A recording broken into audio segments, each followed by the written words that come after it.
We should be live. Okay.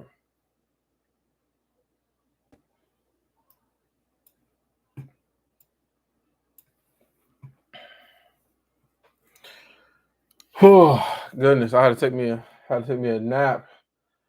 I'm on here a little bit late. I was gonna try to push it to like 4 or something, but I was getting like a little nap in. But I did get the name of the chapter though. I did get the name. So it looks like we're probably gonna go back to Arthur, which is cool. Which is cool that we're gonna get back to Arthur. Okay, shit. But let's see where we at. Okay. Okay, cool. But yeah, I appreciate you guys joining. And I'm guessing the chapter is dope. I'm guessing it's dope. Let's see, Marcin, you said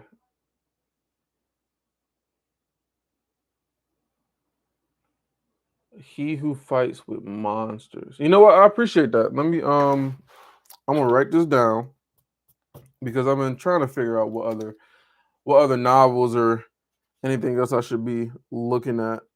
So he said it's called He Who Fights with Monsters.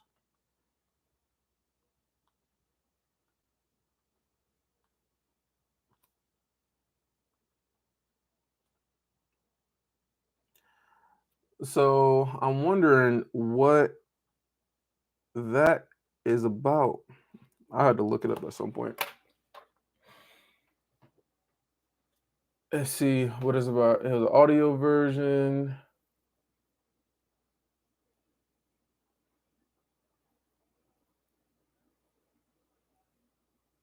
Okay, Marcin. I'll check it out. I'm gonna check it out right now, really quick, just so I can kind of see what it's about. Let me see.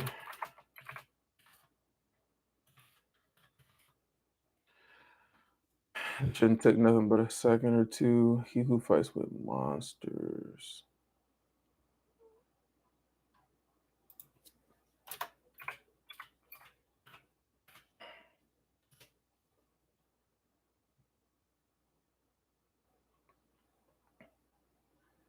Also, they have it on Amazon. Well, I guess that makes sense because if it's an audiobook.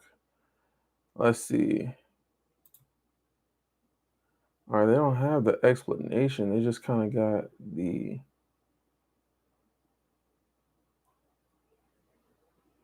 It's not easy. Jump career. All right, I had to look it up later. They don't have like a summary of it or like the plot or anything. They just got about the series.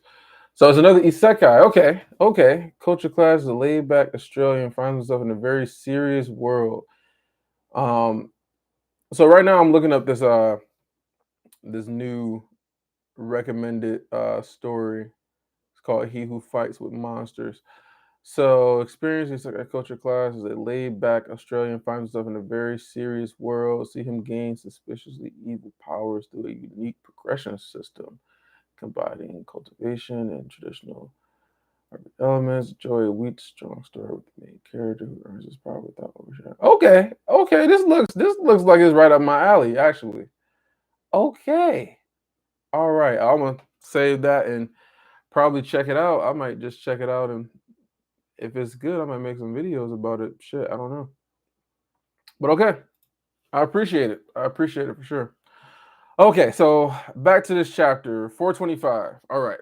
So what do we end off? We end off with Cecilia. We ended off with Cecilia. Cecilia got her power up. That's my explanation of it. I guess some people think differently about it, but I think that she evolved to the next level. She integrated with her mana core to the point where she doesn't need one anymore. I'm guessing her mana core is like it's pretty much going to be integrated inside her entire body type of thing. Um, we don't have 100% clarity, but I mean, it's what makes the most sense. The fact that it imploded and didn't just explode, that what makes the most sense. But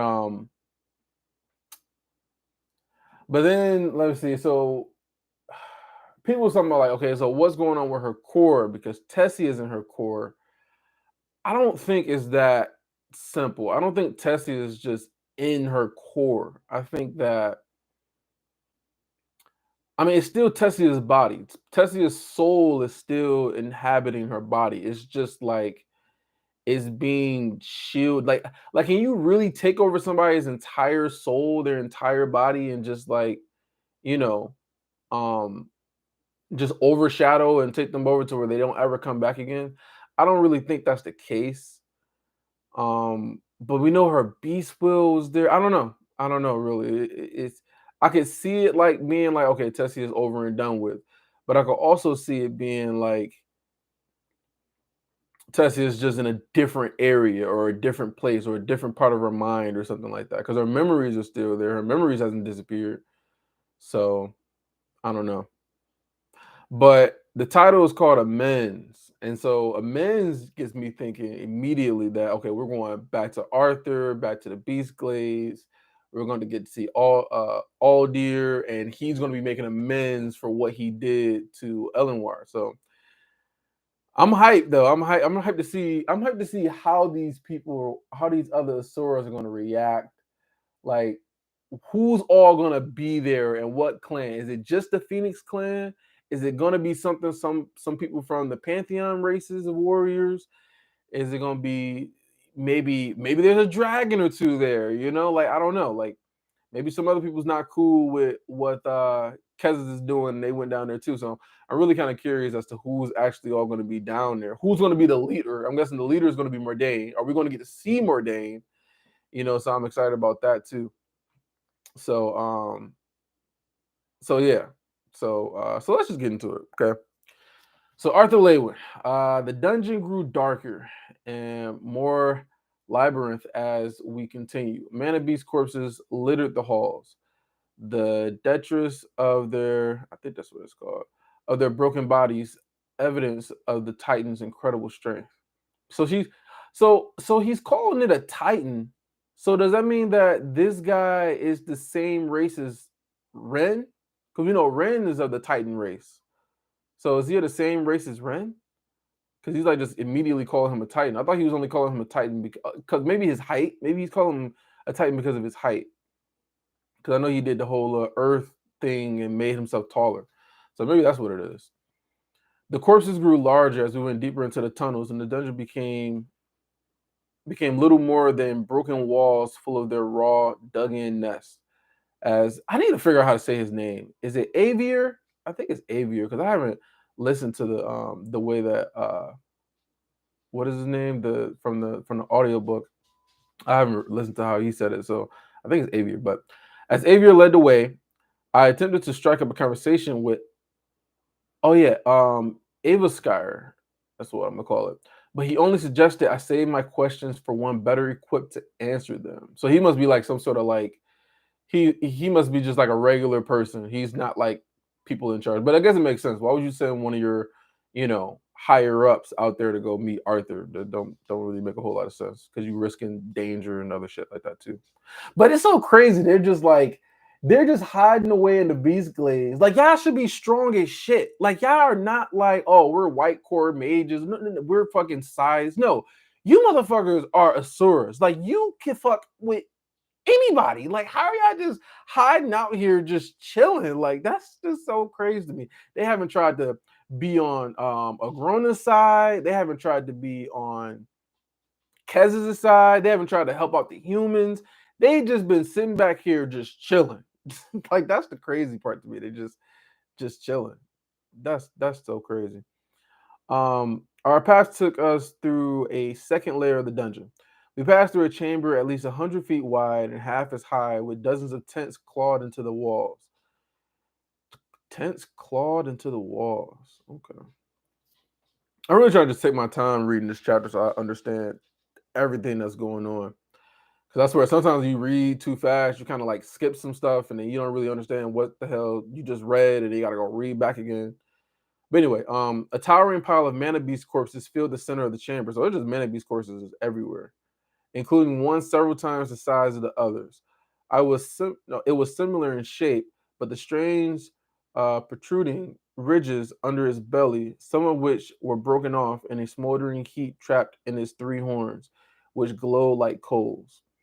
The Emperor's scourge, Avier said, noting the direction of my gaze. A man of beast worthy of hunting, even for the Asura.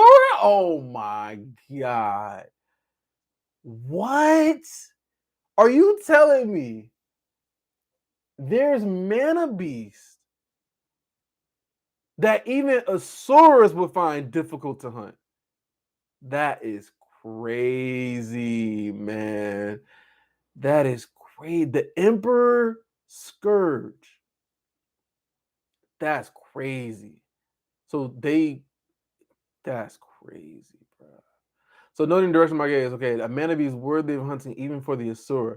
Eviskir grunted, but sounded pleased with himself when he said, I've slain the emperor of this dungeon more times than I care to consider, but it always a battle worth recounting.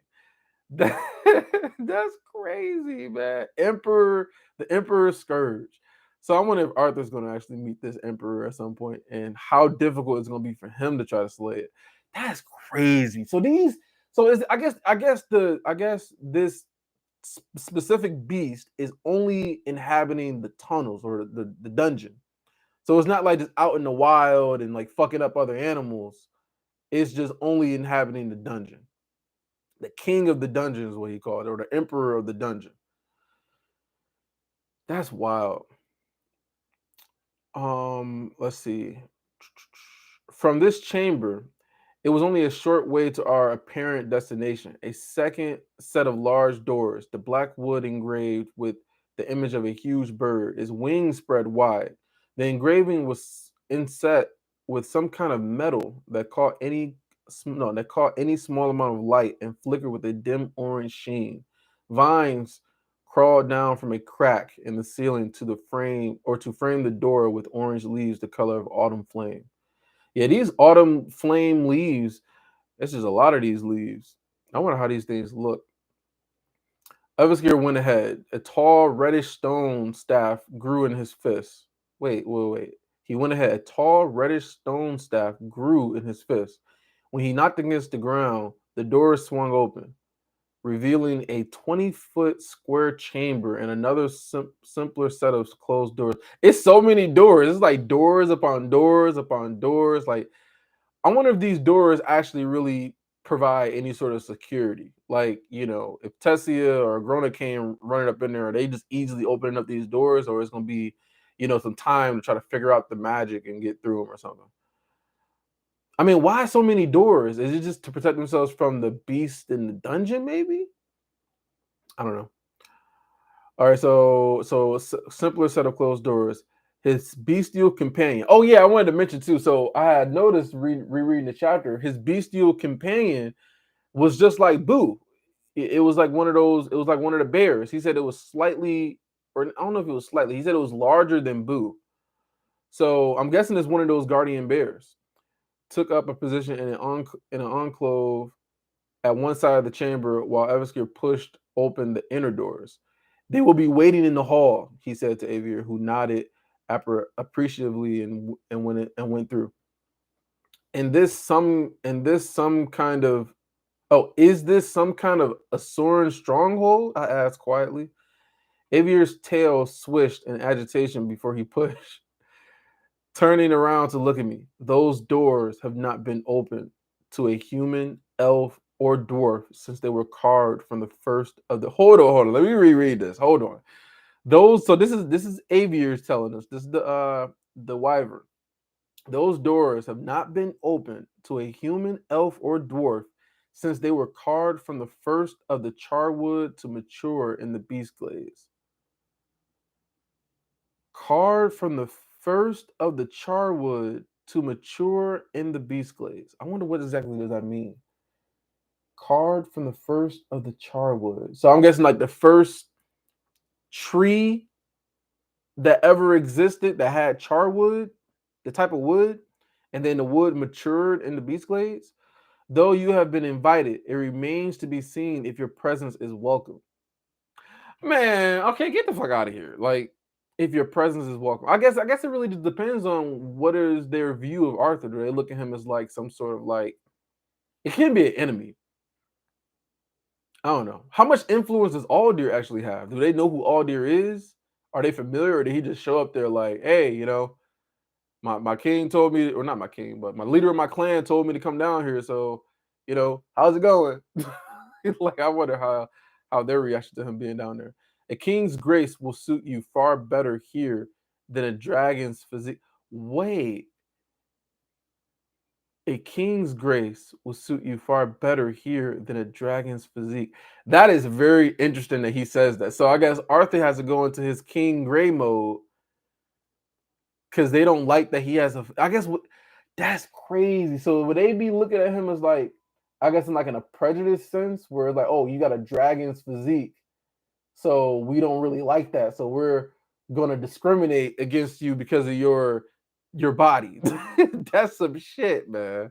I guess we really don't know the society and how these people view, like, are they all warriors there? Or is it just some regular people that's just kind of just chilling? We don't even know if all the Soras are warriors. I'm guessing they're not, but like they also have the capability of being warriors too, right? We still don't know a lot about the Asuras and the different clans. Yeah, it's still a lot we just don't know. But without waiting for a reply, he continued down the hallway. Instead of the dark, rough stone of the dungeon, this interior passage was warm gray marble studded with silver. I do not. Is that sconces? From which burned little orange flames. More vines grew along the walls and across the curved ceiling, added a bucolic. I'm guessing that's how that shit says. I'm telling you, man, this English language is so fucked up. Airness and sweet autumn scent that man, like if this was Japanese, I would be able to pronounce that shit because I know how all the words sound. But English, you got fucking silent letters and sounds that don't make any sense. You got fucking invisible letters and shit. Like it's so fucking crazy. Anyway, autumn scent that made it easy to forget that we were far underground. The short hallway opened onto a balcony that jutted out from the wall of an enormous room. I gaped down a garden larger than that of any royal palace. A wild riot of color was complete with scarring or soaring silver bark trees. Let me read this. A short hallway. I'm trying to envision this shit. The short hallway opened into the balcony that jutted out from the wall of an enormous room. I gaped down a garden larger than that of any royal palace, a wild riot of color complete with soaring silver barked trees covered in bright orange leaves. Several globes floated near the roof of the gardens, giving off a pleasant light that felt like mild summer on my skin. Yeah, Parth, I got a recommendation from Marson. He recommended He Who Fights with Monsters. So I'll be checking that out. So let's see. Um, I know I had thought about. I think I said before. I started reading Omniscient Reader or some shit like that. I was reading that for a little bit, but I kind of like fell off of that. It was a little bit too. I don't know what happened. I don't know. It was a little bit too traditional. I guess I don't know. It had too many normal tropes. I guess I would say. But anyway, Regis let out a muffled whistle. It looks more like Ephiodus than Decathlon. Okay, so I wonder if this is like a part of like a separate dimension too, because we know that Ephiodus was like a separate dimension that was created long, long time ago. And I'm guessing over time it kind of like grew and like it got new habitats and got animals that only are in Ephiodus and so on. I wonder if it's the same thing here. It's just like it's just like a different type of dimension that not everybody has access to. I wonder if Kessis is aware. Kessis has to be aware because we know that Mordain wasn't killed because we know that Mordain and Kessis were best friends. We know that that he wasn't killed, so they had like a disagreement with what happened with the Jinn, and I guess he was like banished of some sort. And Kessis got to be aware that he's there because if the leader of the Pantheon race knows that he's down there, there's no way that Kessis doesn't. I know that the Phoenixes have secrets when it comes to reincarnation and what is it called? Fate. So like they understood exactly what I'm guessing maybe the Phoenixes have done this shit before because she and the one Phoenix that was locked up in the cell, she knew exactly who what the hell is his name? I can't Nico. She knew exactly who Nico was, exactly who Cecilia was. Like she was like very, very familiar, like as if she's familiar with this, like they've done this before of some sort. Maybe that's how Agrona originally found out. Maybe he got one of the Phoenixes and maybe interrogated them and figured some information out or something. I don't know. But anyway, let me go back to what I was saying. So yeah, so this place has got to be like a separate dimension of some sort. I thought the dwarves did a good job making their caves homely, but this, Regis let out a muffled whistle. It looks more like Ephiodas than Decathlon. Avier's head bobbed at the end of his long reptilian neck, so he's still in dragon form. Indeed, in some ways it is. The charwood trees, the plants, these people you see here, they are all remnants of Ephiodas. A few people lounged or walked around the gardens, chatting or just sitting with their faces turned towards the lighting artifacts. Their matching shades of true flame red or smoky black and gray hair and their vibrant orange eyes marked them as members of the Phoenix race. Those eyes began turning upward toward us as more and more of the Phoenixes noticed our presence. Some only watched curiously, while others abandoned their leisure and quickly exited the garden. Didn't think I'd see birds less friendly than our tour guide owl here, Regis communicated mentally. I cracked a smile. Retake your seat on my back, Avier grunted, as if hearing my companion's thoughts. We will fly from here. So he's there. We're just kind of, I guess, just observing the area. We're kind of seeing everything, seeing the people and how their reactions are. So I'm guessing there's like just regular people that's just not like trained to fight or anything. They're just kind of just chilling. I wonder how long have they actually been there? My brows rose at the idea of flying through an underground dungeon, but I did as he suggested. Yeah, flying through an underground dungeon, but I did as he suggested after Regis was tucked safely back within me. Avier stepped lightly off the edge of the balcony and we drifted out over the garden. The Asura, still remaining there, watched us go with an air of apprehensive curiosity. We flew between two of the trees, then down into a yawning tunnel entrance. This tunnel was much more plain than what I've seen previously, just bare marble that was covered in ashy black streaks like scorch marks. Okay, the tunnel split and Avier banked right, then drifted back to the left, where our tunnel joined with another. All right, the passage ended abruptly, opening high up into another exceedingly large chamber. My first impression was a theater with several levels of balconies looking down on a central platform, but I couldn't immediately see any way to navigate up to them.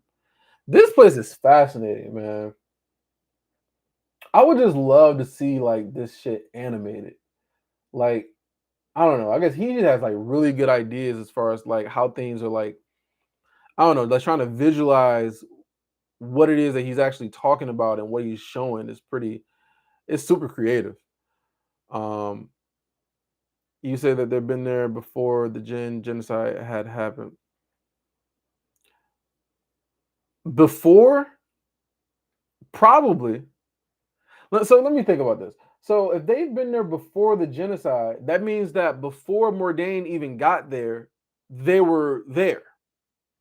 Because we know that Mordain didn't leave until he had the fight or whatever the argument with Kezes. After during the genocide or after the genocide, somewhere around there. So if he got there later, who was in charge before he got there? How long? Yeah, I don't know how long they've been there. See, I would guess so too. I would guess that they've been there before the genocide. Maybe they've been there before Ephiotis even existed. Like maybe they were there back when the Asuras was all fighting each other and it was just like endless battles. But we don't know. This is all just speculation. Um, like the other chambers I seen, the stonework was predominantly gray marble, but columns of black wood held up the balconies, around which grew more of the vines, fringed with colorful fall leaves. We're just getting so many descriptions of like the place. Like, I want to see interaction. I want to see conversations. I say see, like I actually see this shit happening, but y'all know what I mean. A large circular table currently rested on the central platform around which sat four people. Okay, man, we're getting there. Two of which, two of whom I knew well. Is that Aldir and Ren? And one I could already guess at, Mordain. Wait, I don't think Arthur knows about Mordain. But the four, wait, hold on. Let me think about this. Around, so a table rests on a central platform around which sat four people. So two he already knew, which is it has to be Aldir. It has to be Aldir and Ren. And one I could already guess at. So the one that he could guess at, could that be Mordain? Could that be like the leader of the place? But the fourth was both a stranger and somewhat out of place.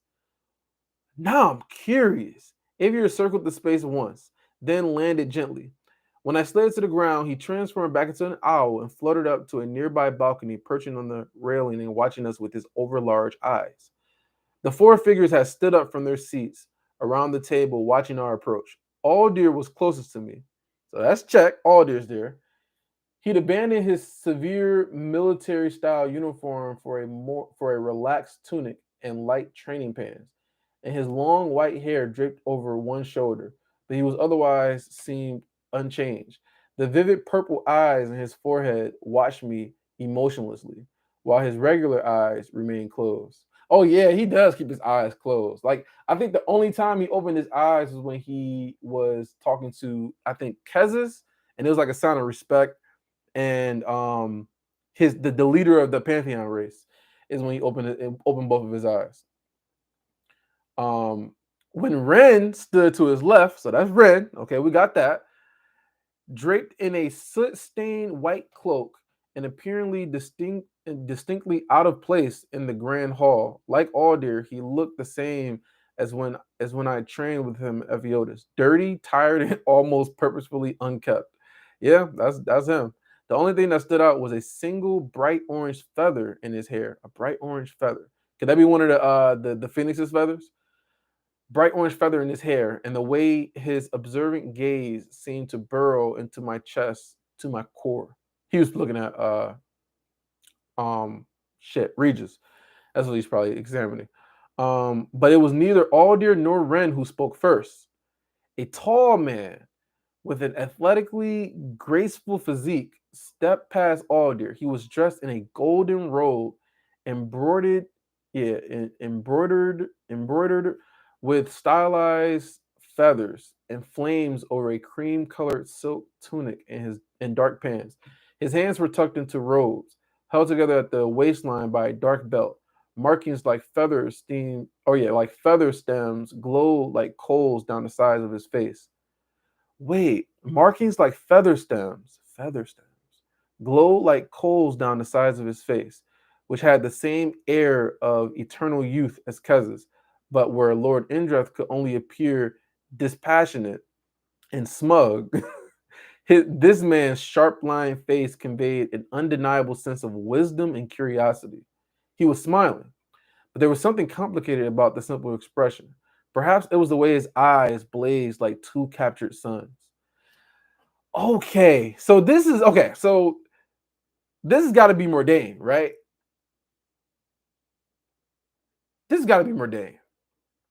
But maybe he didn't say anything about like two different color eyes. So maybe that kid from the vision from the Phoenix, maybe that kid hasn't grown up yet, or was it a baby or a toddler or some shit like that? Um. So yeah, I guess it's got to be Mordain because Mordain, yeah, this has got to be Mordain, right? Wisdom, curiosity, smiling, two eyes blazed like two captured suns. They said the exact same thing about Arthur, about his eyes looked like, like suns. Arthur Lewin, son of Alice and Reynolds Lewin. How did they just know this shit like right off the bat? Like, oh yeah, Arthur, I know exactly who you are, yo. Son of Arthur Lewin. And then he's gonna be like, what the fuck is he gonna say? He's gonna be like, also known as Gray, who was, you know, abandoned as a kid or some shit, who was in the like I wouldn't be surprised if he knew all this shit. Like, yeah, also known as Gray, you know, he was in a tournament of power and shit. That's okay. Let me see what he says. Arthur Lewin, son of Alice and Reynolds Lewin, Bond of Sylvie Indra, reincarnated, soul of the earth or the Earth King, Gray. The man dislodged one hand from his okay, he's not talking anymore. This is funny. The man dislodged one hand from his belt and ran his fingers through his untamed mane of orange hair. I am Mordain, Phoenix of the okay. I know this word. I've read it. I think I've heard it before. Asclepius. Oh God, Lord. Asclepius clan. We're gonna go with that. Welcome to the hearth. Okay.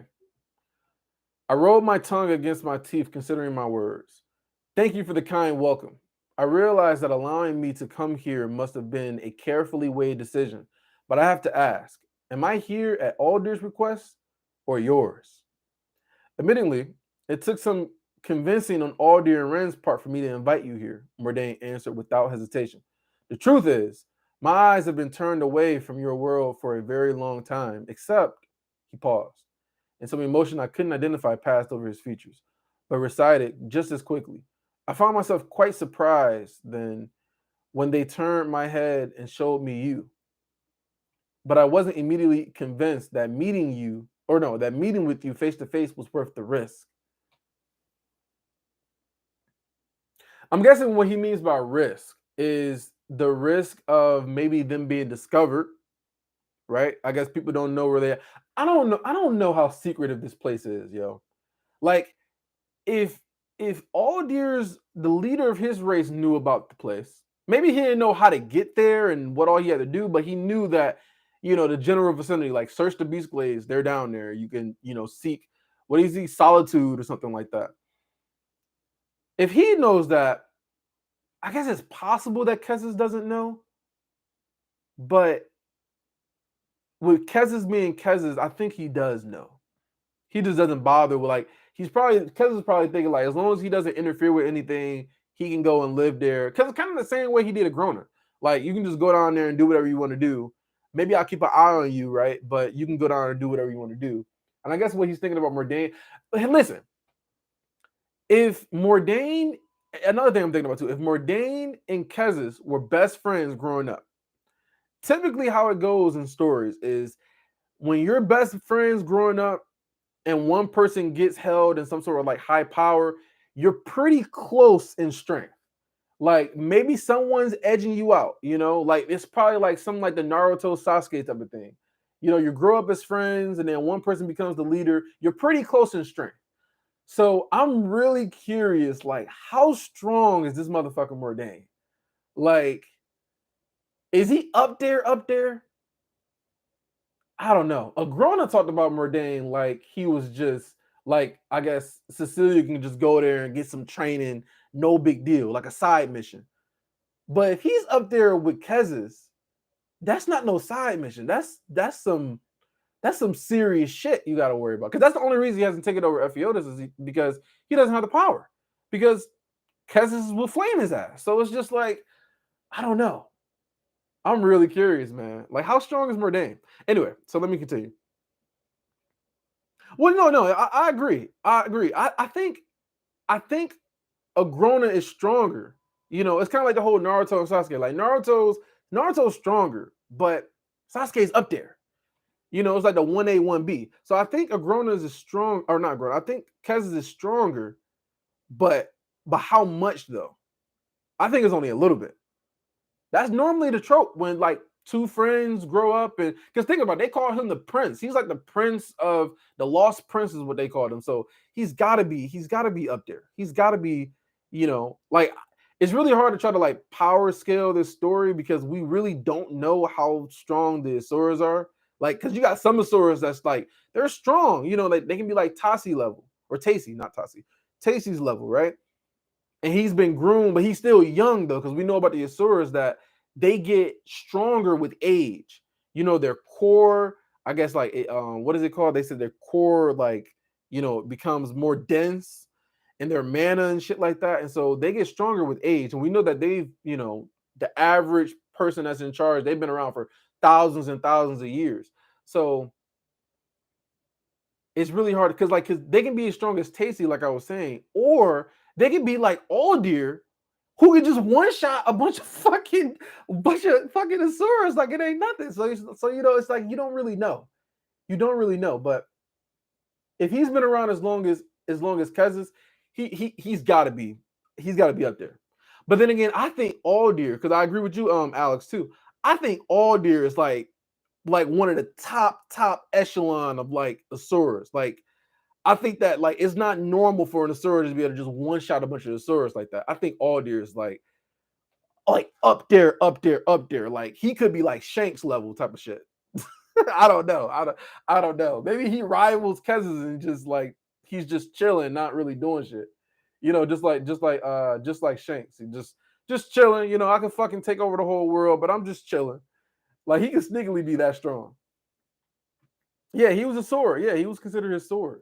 And like I said, he was so strong to the fact that they chose him to inherit the God Eater technique. The only one. So yeah, I mean, you never know. You never know with this story. But let me continue. Let me continue. So I rolled my tongue. Okay, are you at all these requests? All right, I wasn't immediately. So I wonder what Mordain's like. What's his view of the human world? He said that he's turned his he said, in truth, my eyes have turned away from your world for a very long time, except he paused, and some emotion I couldn't identify passed over his features, but recited just as quickly. I found myself quite surprised then when they turned my head and showed me you, but I wasn't immediately convinced that meeting with you face to face was worth the risk. So yeah, I guess it's risky. Anyway, although the courtly thing to do would have been to exchange several rounds of probing pleasantries to inch, because he knows from his experience being king, to inch closer to the conversation's true purpose. I didn't think Mordain or I had the patience or interest in such games. Do you plan on helping us against the Richer clan or even Ephiodus if it comes to that? Wait, is that Arthur? Is he just flat out just saying this shit? Do you plan on helping us against the Richer clan or even Ephiodus if it comes to that? Straight to the point and a valid question. Mordain took a step back, gesturing to the table. Please join us. There is much to discuss. I'm ready. I'm ready for this conversation, man. I'm ready. I'm ready. Don't be time skipping. We need to get all the information. We need to get all the facts. Given Regis. Oh, wait, no. What? Okay, I'm skip one. As Mordain returned to his seat, I met Alder's eye. He looked away as he eased into his own chair. Moving around him, I took the seat next to Ren, who bit his lip as he eyed me speculatively, cast a sidelong glance at Mordain, then leaned toward me in barely concealed anticipation. So, where's the weapon?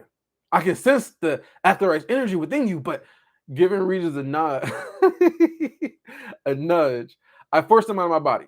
Purple fire wreathed the edge of my shadow as Regis manifested. His jaw momentarily slacked with surprise. So, okay, so here's my thing. So, what is Ren to Regis? Is that like his? Because if Arthur is like his dad almost, right? Then would Ren be like his grandfather or some shit? Like, I'm trying to think about it because he's the one that created him. So wouldn't he be like his creator in a sense? Like maybe his god or I don't know. Probably not his god. That's probably going too far. Giving Regis a nudge. Okay, a conscious manifestation. Oh, a conscious manifestation, Ren mumbled, leaning forward to get a better look. In such a unique form, I'll need to be told everything, of course, about your state of being when the weapon manifested and inputs prior to manifestation. Personality traits are of primary interest when evaluating a conscious weapon, but acquired powers are essential too. Of course, when trailed off, his eyes darting rapidly, and I could just imagine him mentally cataloging all these thoughts. Just like Gideon. He's just like Gideon, man. Say hello to your creator, Regis. I said, suppressing a chuckle. Regis blinked, inspecting Ren. The flames of his mane were still. Daddy?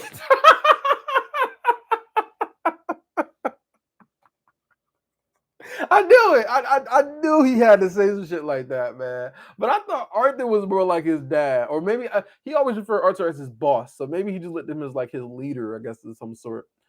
This motherfucker just said, "Daddy, yo, what the fuck?" Riz, bro. Okay. Ren's brows wrinkled up and he frowned at me. Did this weapon just wait? So this is first time thinking or experiencing a weapon talk because he seems like it's pretty. He's kind of surprised, but not like super surprised that the weapon has a consciousness. But he's like even more shocked that this weapon talked to him. So you're the guy who made me, huh? We really need to have a talk. Regis continued, his tone changing. I like to file a complaint. Being alive is great, and I don't even mind being a weapon. I'm a I'm a I'm a really badass one. But did I really have to come in a box with lava burn Barbie? What the fuck? Lava burn Barbie. So he would never get over the fact that he dumped this he Arthur dumped himself in fucking lava to train. Like that's great. Lava burn Barbie. I don't think I ever heard that one. Do you have any idea what this guy has put me through? Ren seemed completely. What the fuck word is this? Why can't you just say something like I don't know, flabbergasted or like flummoxed? Flummoxed? I've never even heard that one before.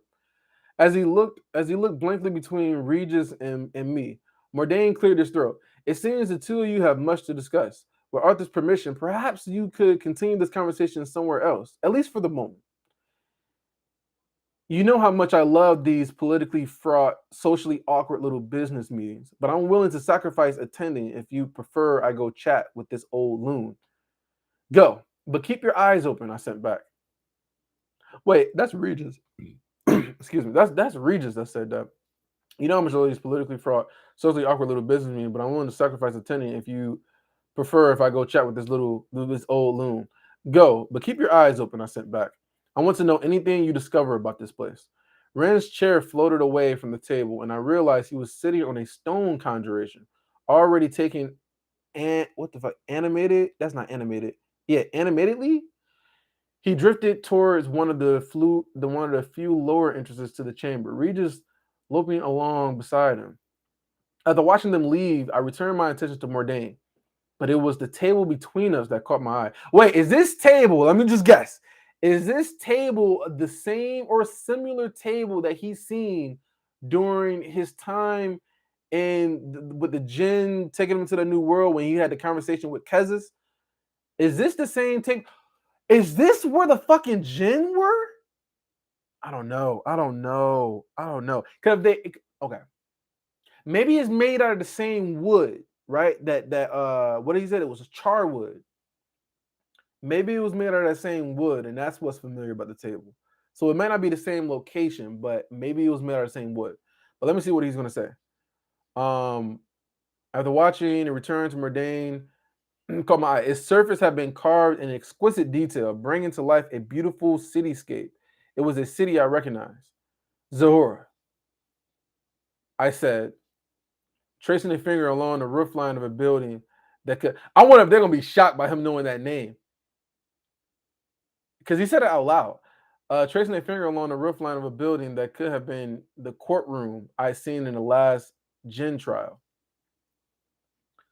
I said tracing a finger along the roofline of the building. So this table, so its surface have been carved. So the table is like a map almost of the city, and it's in really crazy detail. Okay, it could have been the courtroom I've seen in the last Jin trial. Murdain let out a sharp breath, and his burning gaze swept to the fourth person at the table, who had still not been introduced. The man was broad shouldered and barrel chested, wider in stature than Aldir, and much bulkier than Murdain, but less tall. His face was broad, with soft but handsome features. He shared the orange hair that marked most of the other figures, except slightly darker, and with a smoky tinge that shone purple when he moved and the light caught it. His eyes, though. This is the fucking kid. This is the kid that's there. I was wondering. I was wondering if this kid was going to be there. Oh, so I wonder, is he mixed race, right? So he's got to be mixed race because his hair is slightly darker, his eyes are different. But what is he mixed with? Is he mixed with Jin? His eyes, though, stood out the most. One was bright orange, like looking into the the cauldron or the cauldron of an active volcano, while his other was glacial blue, so like a glacier. That's what they're saying. So light and clear, it was almost white. That city and its name with it has been gone for a very long time, Mordain said, drawing my attention back to him. This table is indeed a relic from when that city still stood. I pictured Lady Arium, however the hell you say her name, the J woman who sat across the table, this table. I was certain from Kez's in my visions, and I wondered what the connection was between that scene and this place. So if he said it's a relic, so that means they took it. So probably they wasn't there when they had that conversation.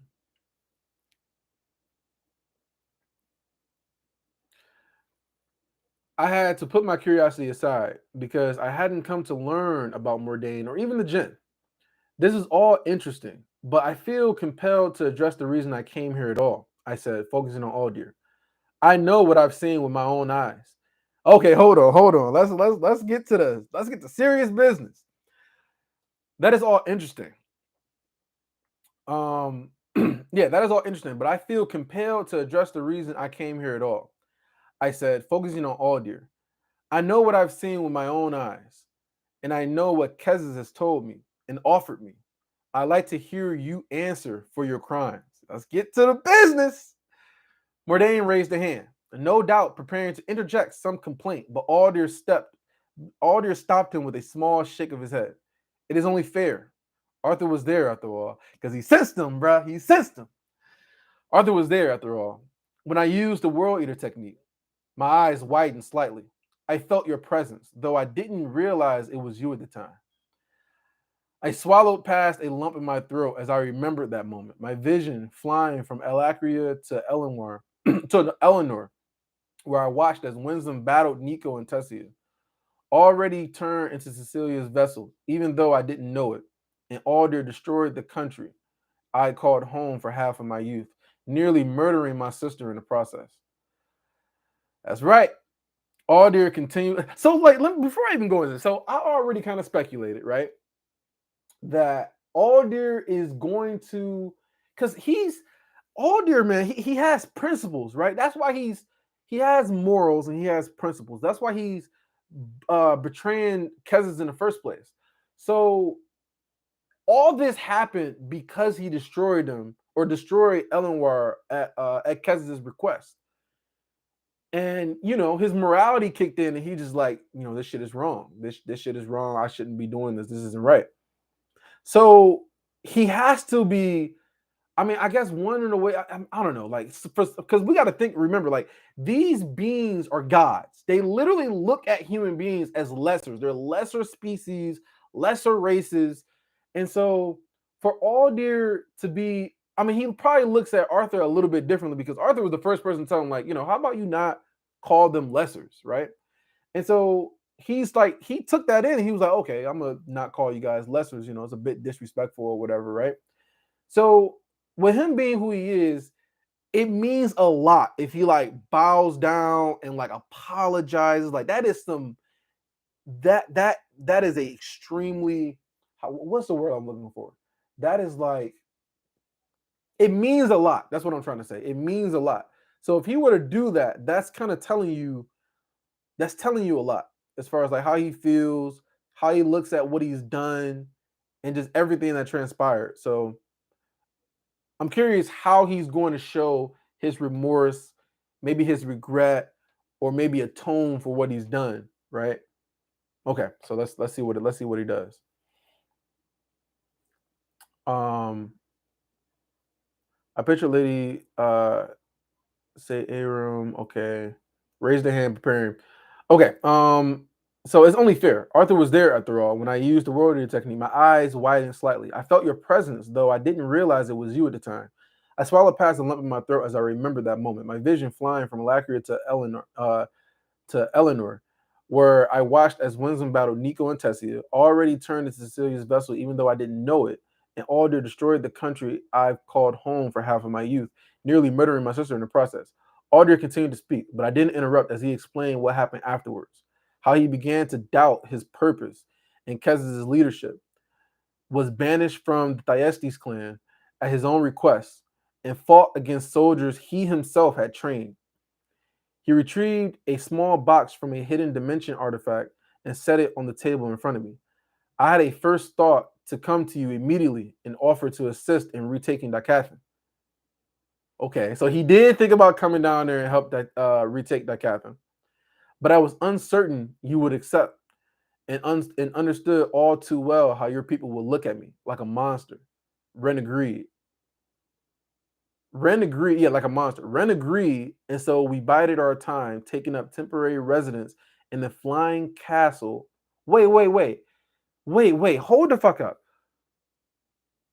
So, okay, so he was cautious about going to them because he didn't think that he was going to be accepted, which is obvious. Like you fucking destroyed their home. Ren agreed with him, and so we bided our time, taking up a temporary residence in the flying castle over the Beast Glades. What the fuck is this flying castle over the Beast Glades? Am I crazy or have I never heard of this flying castle over the Beast Glades? Like we know that we know that Zyra's Academy is like flying area, right? But a flying castle over the Beast Glades, I don't know what that is. I don't know what that is.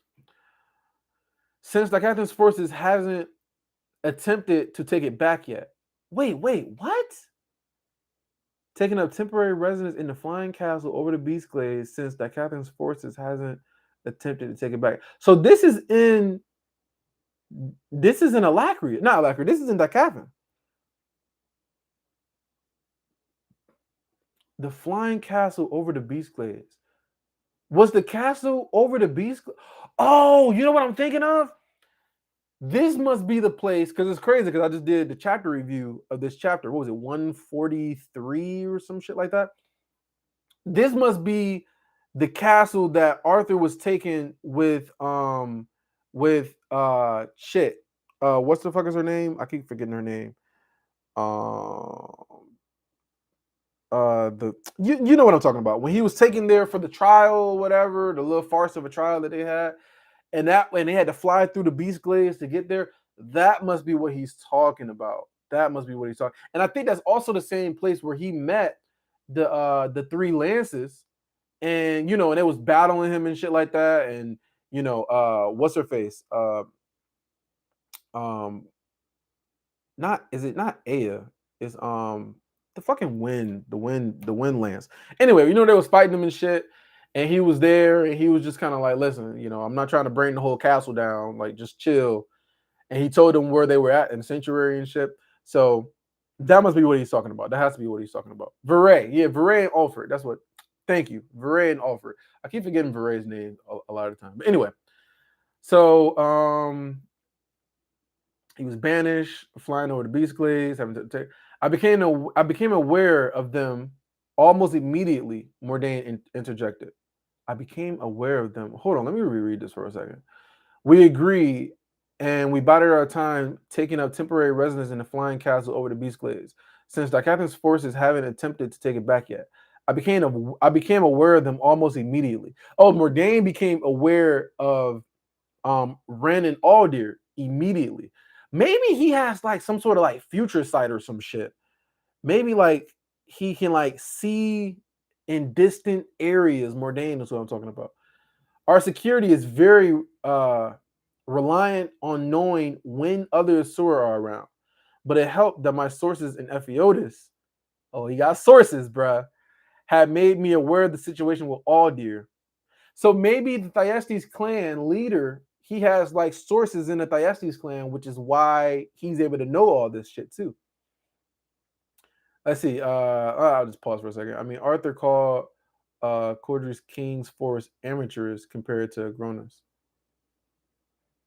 Yeah, yeah. I know, yeah, for sure. Parth, I completely agree with you. I remember that he called, and he also said, "Fucking what's his name? Not Coldry. Um, the dude who trained him. Fuck, what's his? I keep forgetting these names, man. He's a Thyestes clan, and he trained him in the Ether Orb. He also said that his King's Force was like, what did he say? He said because he compared his King's Force to somebody else, and I think Winsome. He said that fucking what's his name's King Force compared to Winsome was just like was not even on his level at all. It's not Coldry. Is it Coldry? Was that his name? Because Agrona, the one that Cecilia ended up taking the mana from the one that was locked up in the prison. His name was it Coldry? I don't think it was Coldry, right? I can't think. I can't think. You guys have to help me out because I can't think. Too many names, too many names. But anyway, that's a side note. So they're talking about how Aldir and Ren showed up. Mordain was immediately known. He knew from the jump before they even got there. I became aware of them almost immediately. All right, he got sources there. Mordain welcomed us into the world he has created for his people. I'm telling you, man, Mordain is up there, yo. Mordain's gotta be like right there with Kez's, man. He literally just said that he created this world for his people.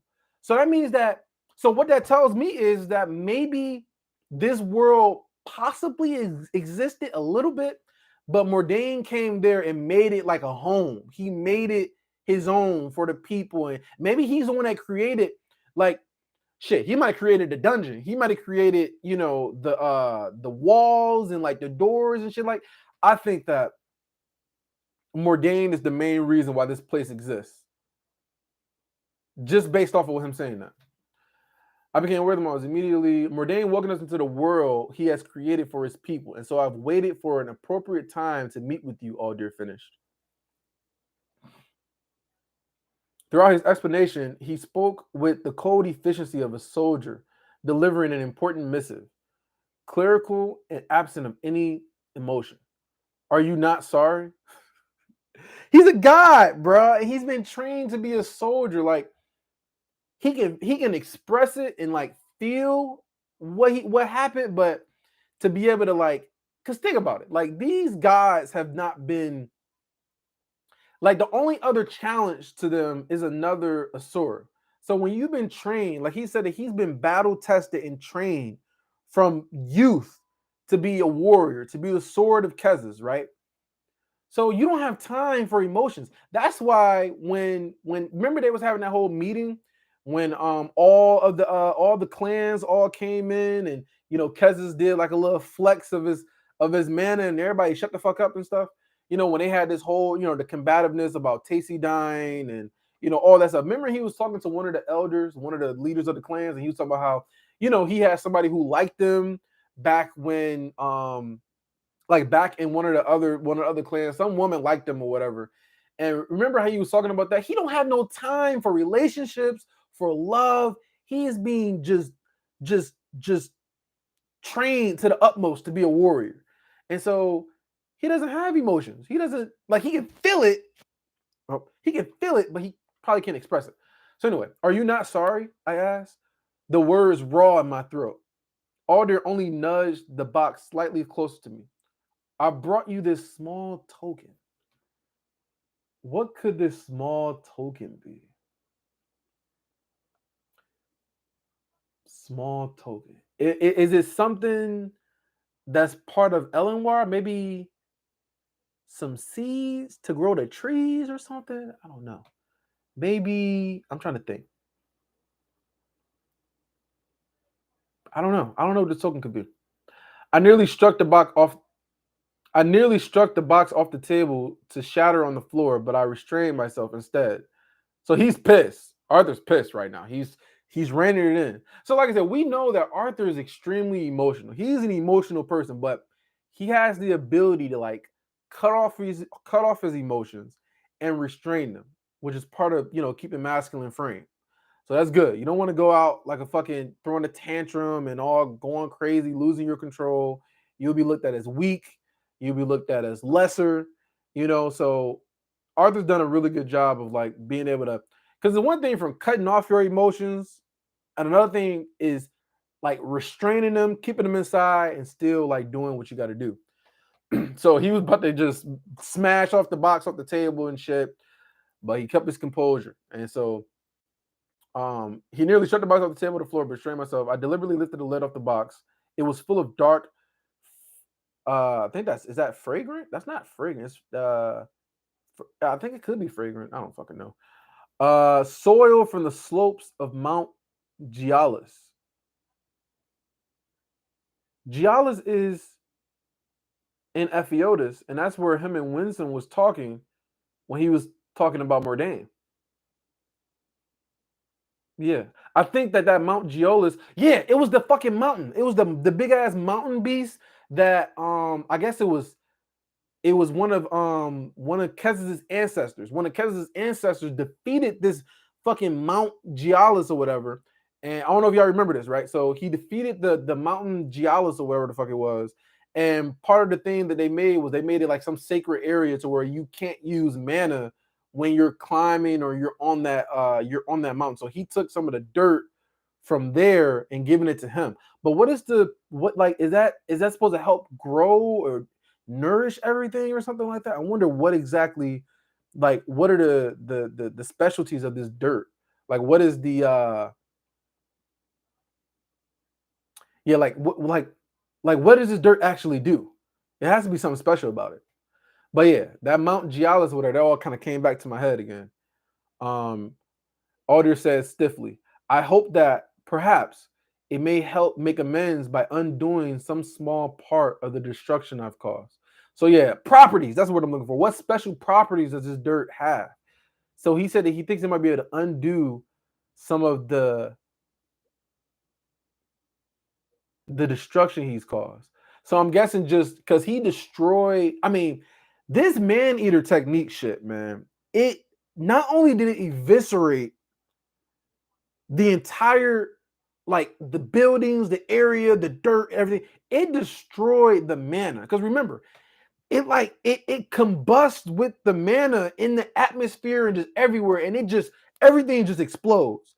And so they said it was like a chain. It's a chain reaction that just explodes, and it just devastates everything. So this has to be like something to like maybe reform the mana or give the mana new life or some shit like that. But slowly I closed the lid. Can I regrow? Yeah, this is valid. Can I regrow the lives you took there, Aldir? Aldir did not turn away from me. His two normal, very human eyes opened and met mine. Trees aren't a culture or civilization. A forest won't bring back the elves from the edge of extinction. My voice grew sharper as I spoke, my jaw tightening in anger. Kestis wants me to kill you, you know? Said it would bring justice to both our people. Even if I chose not to, he's forbidden me from allying with you. In exchange for sharing my knowledge of ether, he's going to, okay, he's letting the cat out the bag. He's just letting them know, like in his frustration, he's just letting them all know. A forest won't bring back the elves from the the forest won't bring back the elves from the edge of extinction. My voice grew sharper as I spoke, my jaw tightening in anger. Kessis wants me to kill you, you know. Said it would bring justice to both our people.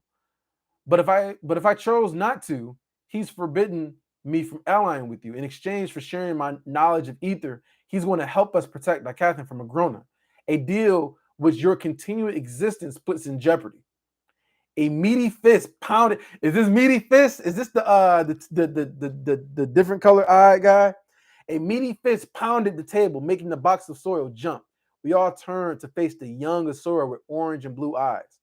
You come here and make threats? He growled in a deep bassy voice that vibrated in my chest. General Aldir has peace, Chul, Mordain said, lowering his hand slowly in a gesture of calm. Arthur has the right to speak his mind, and we will listen. Although I must admit, I am troubled at the idea of Lord Indra. Okay. This means a lot.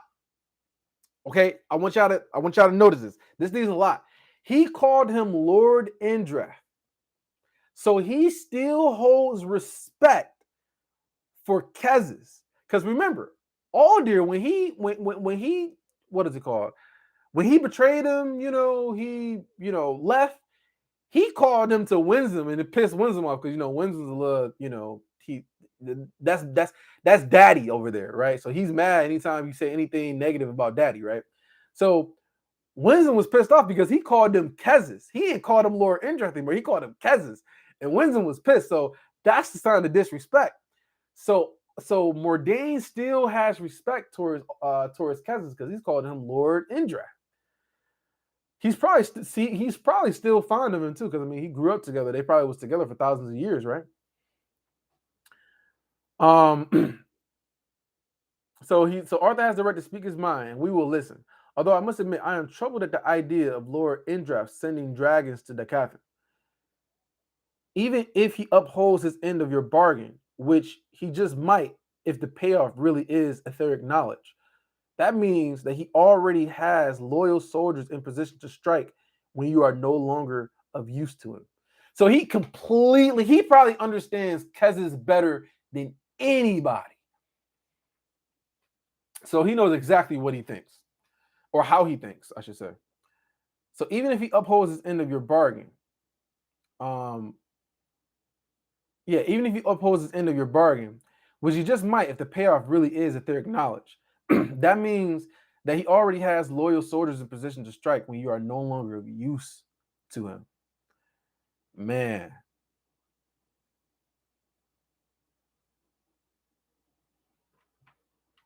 Let's see.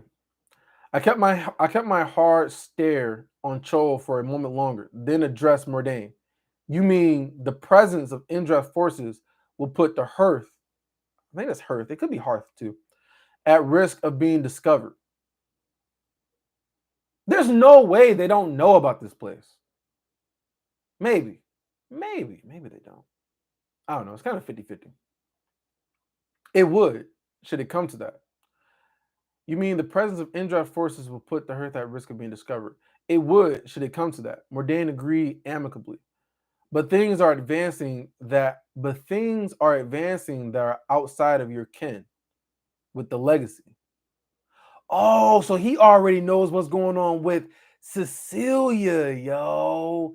Does he know that she just reached the next stage? Oh, this is crazy. Man, he really got people, man. He probably has people in Agrona's virtual class. Maybe Saris is working with Mordain. And she's secretly one of his informants. It makes sense, right? How does he know what's going on in the Breacher clan, right? It has to be somebody he plants it in there, or somebody's in there that's giving him knowledge. The only person that's rebelling right now is Saris. It could be one of the sides too, though. But I doubt it. But it could be though. But it could be Saris. Saris makes the most logical, is the most logical person.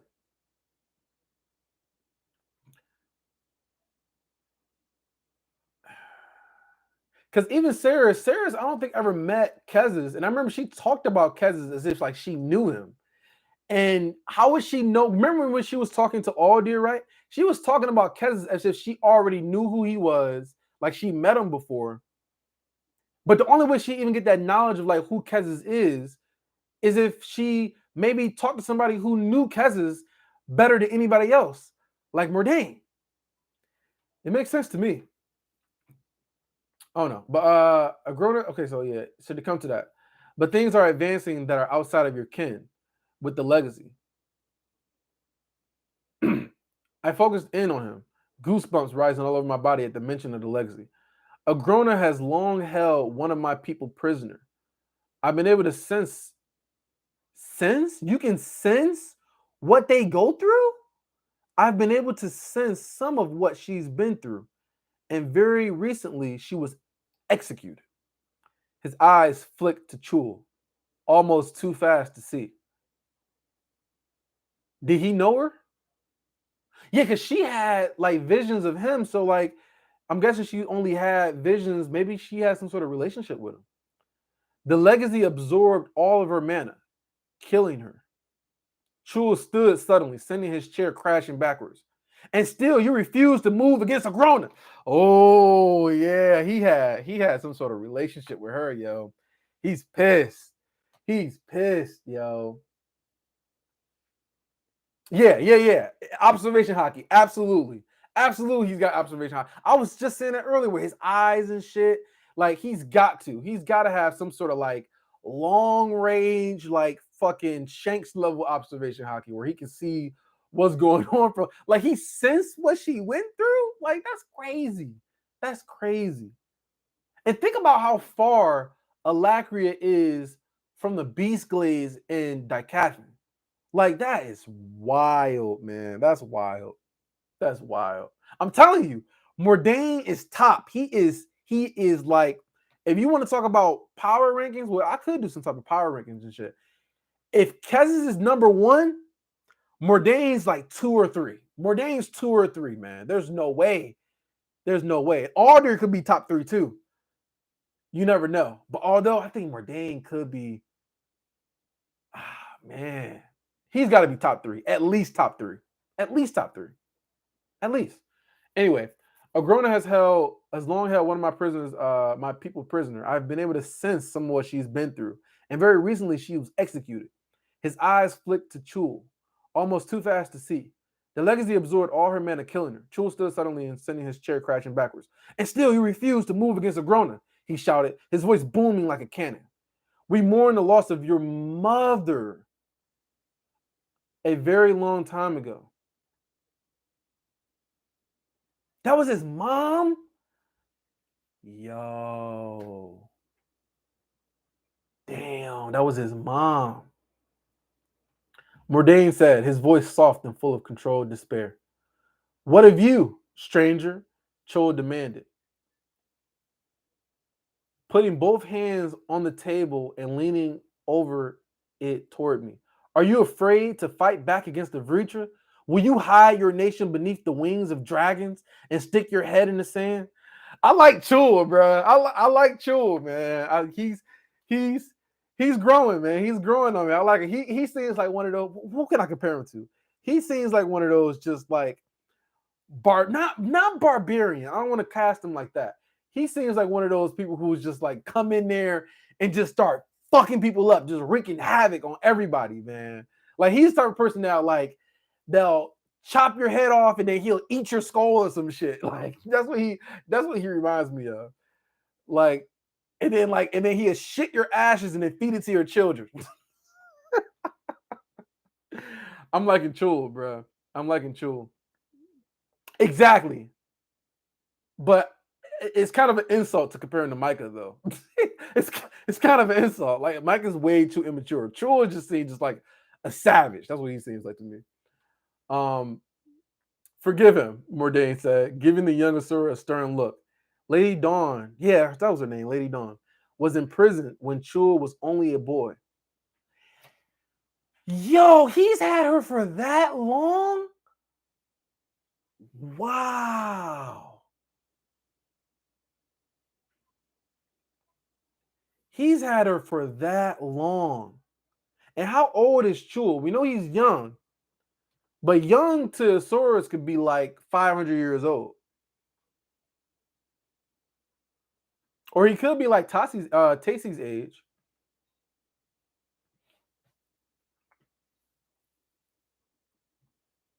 Um, that's crazy. He had her for all that time.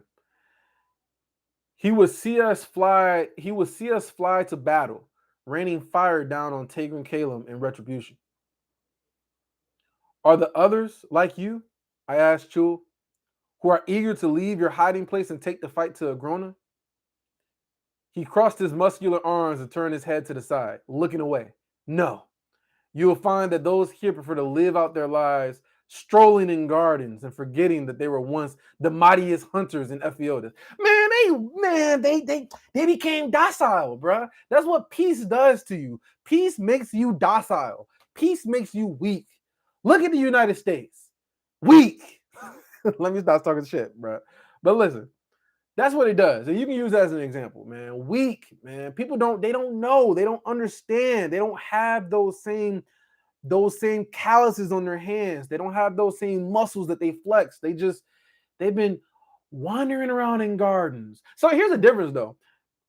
They're wandering around in gardens and just being like, oh, we're gonna live in peace. Meanwhile, fights and wars and schemes are going on to take over countries and nations and shit like that. And they're just fucking dancing around in gardens and shit. Like, that's crazy. That's wild. But what does Mordain think? Mordain's the leader. Mordain's the strongest. What the fuck does he think? You'll find that those here prefer to live out their lives strolling in gardens and forgetting that they were once the mightiest hunters in Ephiodus. Mordain stood. I thought perhaps he was going to reprimand Chul, but instead he gave me a bright smile. And so an opportunity presents itself. They're trying to make a plan. They're trying to make a deal. Arthur, you haven't asked for it yet, but you want my aid in this battle? Wait, why is he like so eager now to help Arthur out? And also an opportunity represents itself, Arthur.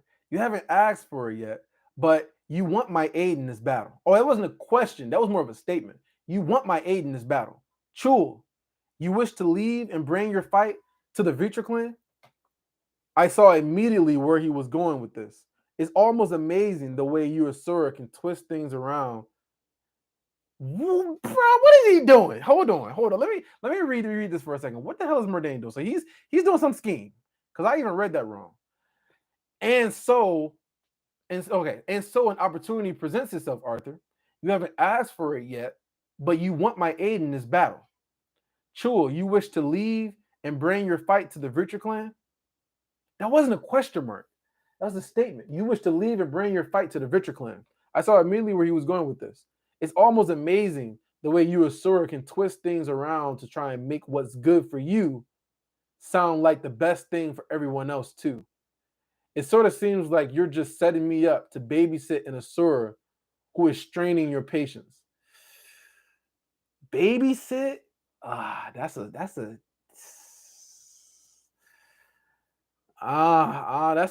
bruh. Chul's mismatched eyes bulged, and he pointed a thick finger towards Mordain. You know that's not what I meant. I want us to besiege. Besides, what chance does this lesser have against the Vreacher? It'd be a waste, too. He probably can't even fight. I raised a brow, regarding him passively. How many battles have you won, Asura?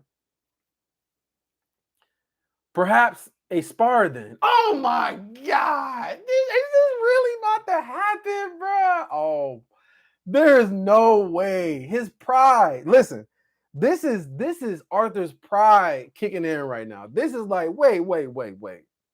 It's the same slight he had took when Evaskar, I think that was his name, when he showed up and he was like, oh, how pretty he is, and he was just like, I forget what the fuck he said, but he took offense to it. This motherfucker's talking about a spar, yo, with an Asura. They don't even know how strong he is either, bro. Perhaps a spar then, Mordain suggested. Wait, Mordain suggested? What? Oh, okay. So Mordain, he's up for the smoke too. He's up for the battles too. So he likes. Okay. This kind of gives you more insight into Mordain. I'm thinking it was Arthur that said this. This was Mordain. Mordain's like, oh, perhaps a spar. Let's have a little show. So he want to be entertained by Arthur too, because he wants to know how strong Arthur is and what he actually has to offer. Oh my goodness, man. How many battles have you won, Asura? Perhaps a spar then, Mordain suggested, slipping his hand into his belt. An opportunity to test each other's strength and worthiness. Chul scoffed. Fine by me, I answered, eager to release some pent-up frustration. Mordane gestured for. Are they really about to spar right now? Yo, this is so crazy. Mordane gestured for us to stand away. Wait, are they about to do it like right here? With a wave of his hand, the table was drawn down into the stone like it was sinking in quicksand. Braziers burst aligned. Yeah, I think that's braziers. Burst aligned with bright orange flames, and a translucent shield hummed to life, separating the center of the room from the balconies. Mordain and Alder flew to the lowest, most central balcony. You are trying to make allies of each other. Fight accordingly, Mordain said. You are trying to make allies of each other. Fight accordingly. I guess what he means by that is like, you know, you ain't trying to kill each other. Mordain said, are we getting this fight or are they going to skip this?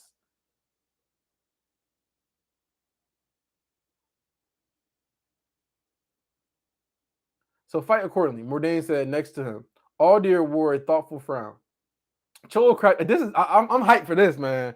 Chul is getting positive. What is it called? What would I call it? He's growing on me, man. So Chul might be a good character.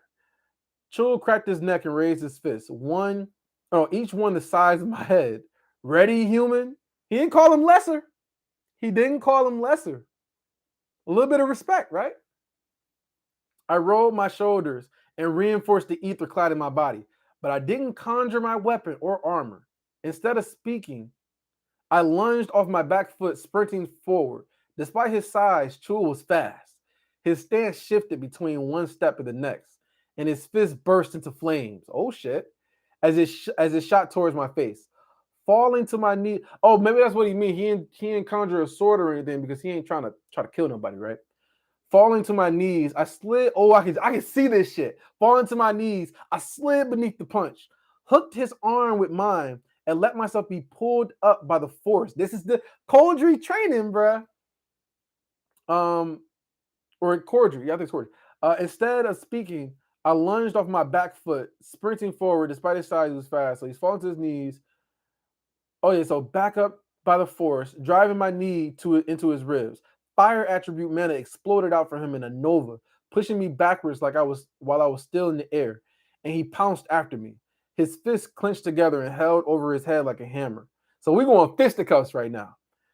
Still in the air, I rolled my body to catch the blow. Is he gonna use any God runes? Is he gonna use God step? God step, he can use God step, right? He ain't God step isn't deadly, right? He'd probably be surprised by it though. Rolled my body to catch the blow on one forearm. His strength was like nothing I've ever felt before. The force of the two-hand strike slammed me onto the floor with enough force that the flames trembled in the braziers. Instead of pressing his attack, however, he backed off, allowing me time to get to my feet. I'm almost impressed, he said, grinning fiercely. I have expected all your bones to shatter. And I expected you to hit harder. Oh, look at him bluffing like a motherfucker, yo. I didn't mention the fact that several of my ribs were quickly setting back into place after being fractured by the force of his strike. Chul laughed, and I recognized that a change had come over him. Yeah, you could tell he's getting way. I could tell even before he said that. When he laughed, I could tell that, like, oh, this is right up his alley. Like, he has fun in battling and fighting and training and shit. He's probably been training since he was little. So Chul laughed, and I recognized that a change had come over him. He was comfortable in battle, much more so than a meeting table or trying to make a life for himself here in the calm, detached place. This time he moved first. In a frame wreath blur, he charged straight at me, lashing out with burning punches and kicks that blistered my skin, even though the ether. Wait, even through the ether. Damn. I struck back, but it was like punching a granite wall. So Arthur got a ways to go with his physical combat or physical capability. With each strike, the burning energy around him built until he was the center of a raging inferno. So hot, even countering his attacks left me with burns. He wasn't holding back. I was glad to see. I wouldn't either. Ether infused my body, heightened my speed and the strength of my muscles, bones, and tendons. Using the technique I had started to learn in the relic tunes, I took a short step and drove my fist forward in a straight jab. So is he really using burst step on his hands? I wonder if that's really what's going on, because I know some people said that, but I wasn't quite sure what he was using when he was battling those beasts. Um, I took a short step and drove my fist forward in a straight jab. My knuckles connected solidly with his sternum. With a grunt, Chul slid backwards 7 feet. Oh, everybody, he's surprised by that. He's surprised by that one. The shockwave of the impact blowing out his burning aura. He sucked in a pained breath, one hand pressed against his sternum as he stared at me. Bruh, he's like, yo, what the fuck was that? Yo, he's like, oh shit, you're a lot stronger than I thought. Uncomprehending. I heard Alder hum and spared him a glance. Look, he's relishing it. Like, oh look, see what I've been practicing, yo. Y'all sleeping on me. He was holding onto the balcony railing tightly as he leaned forward, engrossed in every moment. The move was a modification or expansion. They was right. First step. The move was a modification or expansion of the same technique burst step was built on. By carefully engaging a series of micro bursts of ether, I could not only move near instantly, but also strike. It was a technique that would have broken my body as a human. And even now, I was feeling the strain of using it just once. But this simple spar has shown me I could wound even an Asura. After several seconds, the grin returned to Chul's broad face. Now, maybe this would be some fun after all. With I know this word, a copious battle cry, I guess, whatever. He threw himself at me again. We exchanged blow after blow, our fight growing continuously faster as we both sought to push the other to their limits. After a few minutes, I noticed other people starting to slink into the room, watching us at first curiously, then with growing amazement. It wasn't long before Chul was sweating profusely, his chest heaving with each breath. His grin remained firmly in place, no matter how hard we fought. After catching me with a spinning kick that I had expected to be a feint, he stepped back, letting me pick myself up yet again. I could tell from the way he fought or from the way he held himself that his energy was flagging. What does that mean? The way he held himself, that his energy was flagging. Oh, it's probably draining. It's probably like, getting down. Suddenly, his hand burst out, palm open, and a roaring fire boiled outward. I burst step. He's not even using God step at all. Oh, I'm kind of like losing focus. There you go. He's not even using God step at all. So his hand burst out, palm open, and a roaring fire boiled outward. It burst up straight through the flames, expecting to catch him off guard. But as I took that near instant step, Chul was engulfed in a flash of golden light. Uh-oh. And I passed through where he had been. The brightness overwhelmed me, and I stumbled as I came to a stop. Two huge arms wrapped around me, pinning my own arms to my sides and lifting me up. He can God step out of this, right? Chul and I were both wreathed in phoenix fire. Yield! He roared as my etheric barrier struggled to ward me from the rolling heat. My bones complained loudly, threatening to shatter under his assuring strength, and my skin bolstered. My skin began to blister and blacken. He can just God step out of this, right? A grin as big and wide as Chul's split my face. Sensing for the etheric pathways. There we go. I moved into them, leaving Chul behind as I appeared on the other side of our combat floor, but I didn't give him time to recover. I burst up once more, ether coursing through my body in short, controlled spurts. It felt like I was being stretched in 8 different directions, but I gritted through the pain as I focused every fraction of a second on properly maintaining control. Chul bent sideways as he was lifted. Wait, what the fuck did he do? I burst up once more, ether coursing through my body in short, controlled spurts. It felt like I was being stretched in 8 different directions, but I gritted through the pain as I focused every fraction of a second on properly maintaining control. Chul bent sideways as he was lifted up off the floor, unable to even comprehend what hit him. before a blurring hook snapped his jaw in the opposite direction, followed by a straight that sent him barreling towards the shields like a missile.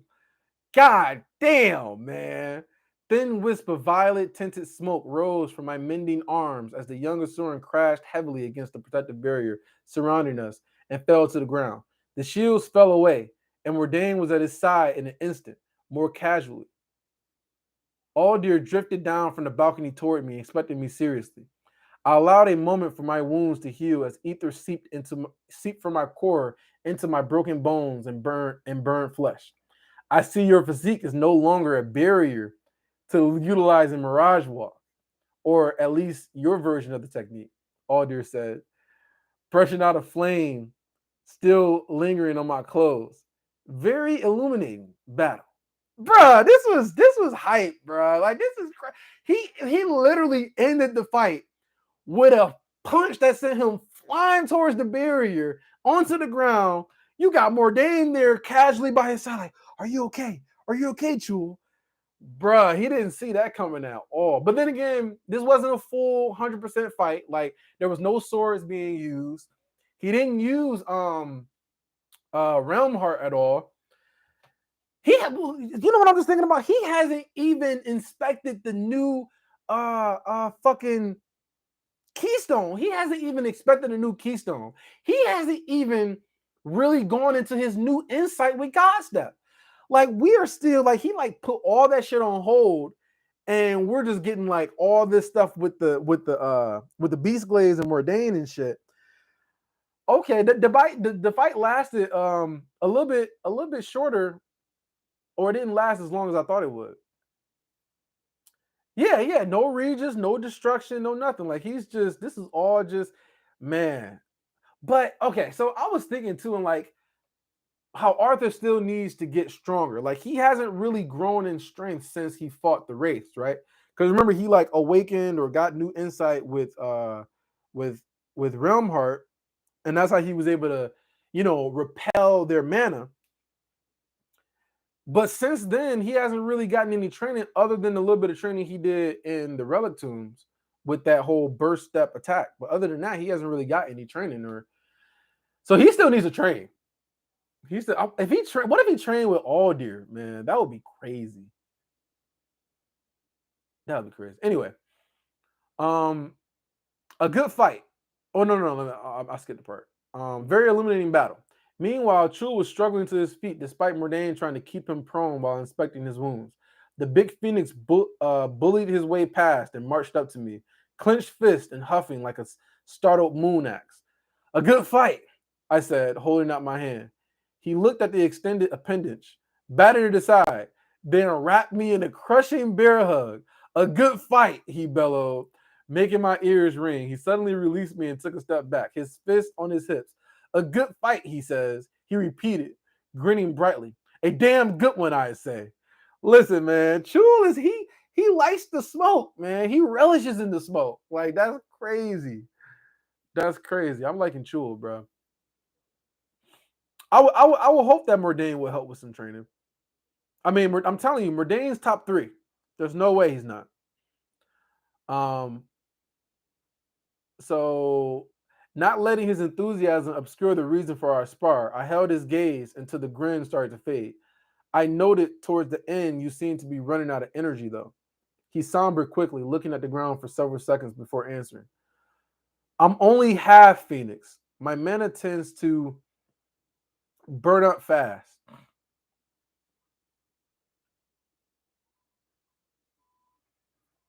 So what's the other half, though? If I get carried away, he lifted his chin. But I'm as strong as any Asura, or I'm as strong as any Asura my age. I can promise you that. I believe it, he said, and I accept. If you want me to come with you, wait, I believe it, I said, and I accept. If you want to come with me, I gladly take you. Chul let out an eager hop, or whoop. Yeah, it's whoop, and thrust his fist in the air. Mordain ran a hand through his hair, ruffling it.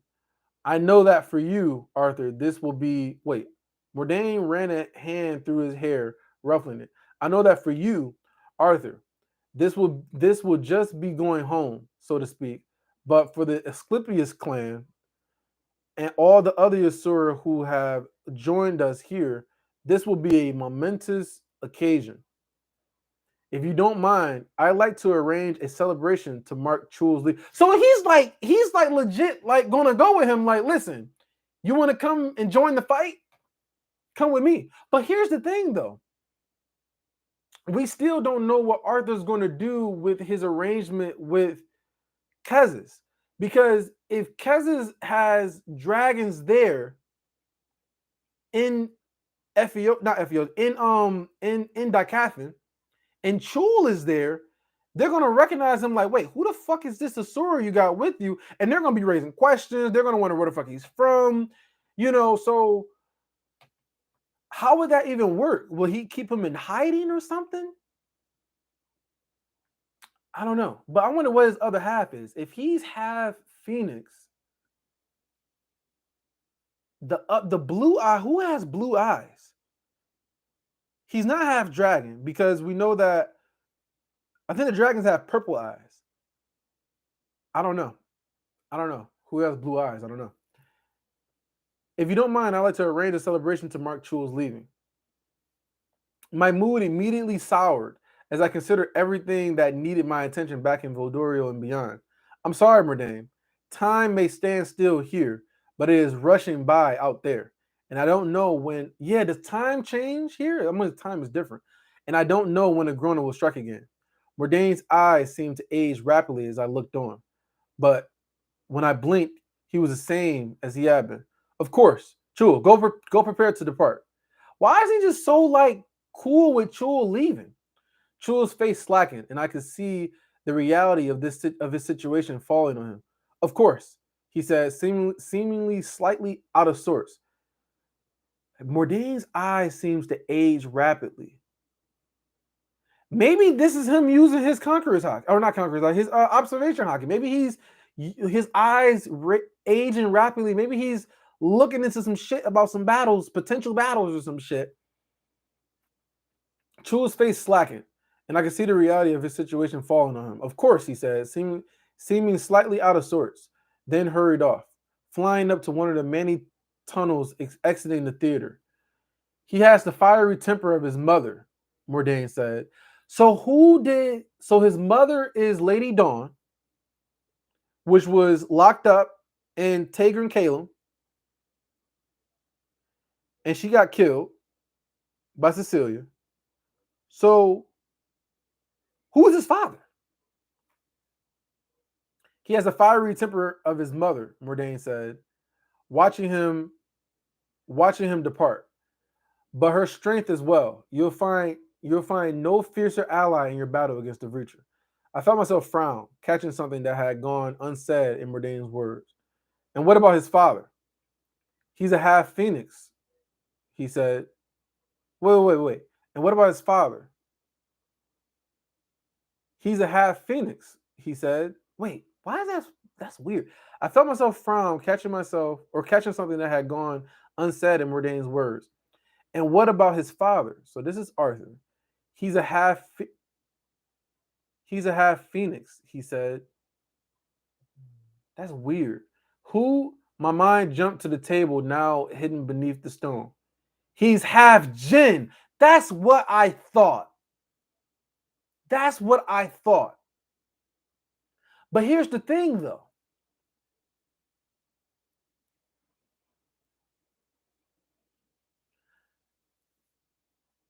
Was it looked down? I wonder if he was discriminated against growing up. Was it looked down upon for an Asura to have a baby with a jinn? Because we know that the Asuras can reproduce with humans. I mean, we know that proof with Agrona and everything he's done there. But then we know that it was looked like I guess it was like frowned upon, like inferior species. They would never mate with an inferior species or some shit like that. Is what they was talking about with the dragons. Let me keep reading. My mind jumped to the table now hidden beneath the stone. He's half jinn. Mordane nodded. His gaze moved to the floor as if he read my mind. Some came with us. when we found this place. Far too few. We could have saved more, but they would not leave their life work, as they called it. Two set on finishing their etheric vaults, where they claimed all their vast knowledge would be stored. The relic tombs, Agrona calls them. Okay. Okay. So this explains some stuff, okay? This explains some stuff, right? Listen, listen. Them are some powerful Asoran cheeks that this gym was clapping, yo. let me let me stop. Let me stop. So this kind of it clears up some stuff, but it still has more questions to be raised.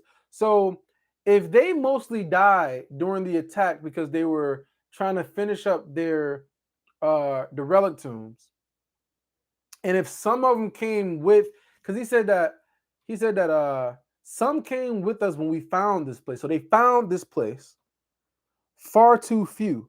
So if some came with them, then my question is, how did they reproduce in Dicathan to create Arthur, not Arthur, but to create Alice, her grandparents, was it Renia, and all the other different people who have Jinn ancestry?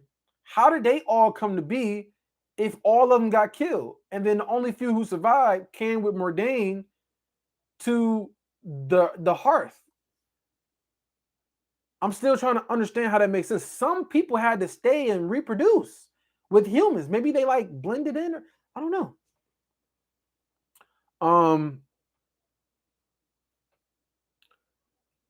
I stared at Mordain. His mention of the relic tombs gave me an idea. The floor ripped. His mention of the relic tombs gave me an idea. The floor rippled, and the gin table floated up through it, coming to rest once the stone surface had hardened again. Mordain moved to take a seat, leaning on his elbow. There were very few such pairings, and of the handful of offspring that occurred, most carried as much gin blood as. Wait. There were very few such pairings. Okay. So it wasn't like a rare one-off type of thing. So they were people who paired with the jinn, but there were very few. And the handful of offspring that occurred, most carried as much jinn blood as phoenix blood. So they were legit like half and half. Their lives were limited in length, at least relative to Asoran longevity. Okay, that makes sense.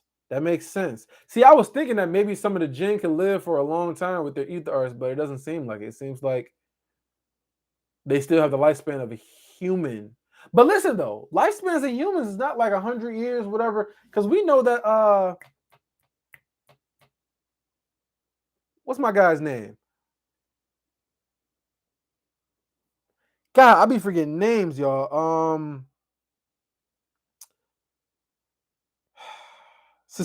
Not Cecilia's, Tessia's grandfather or Tessia's granddad. Virion. Fuck, Virion. We know that Virion, he's like 300 years old or 200 years old, some shit like that.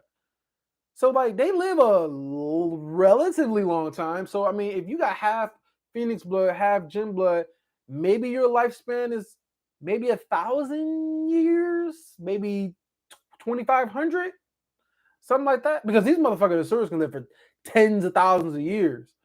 So Regis chose that moment to reappear, walking just ahead of Ren Kane. What I missed, he asked in good cheer.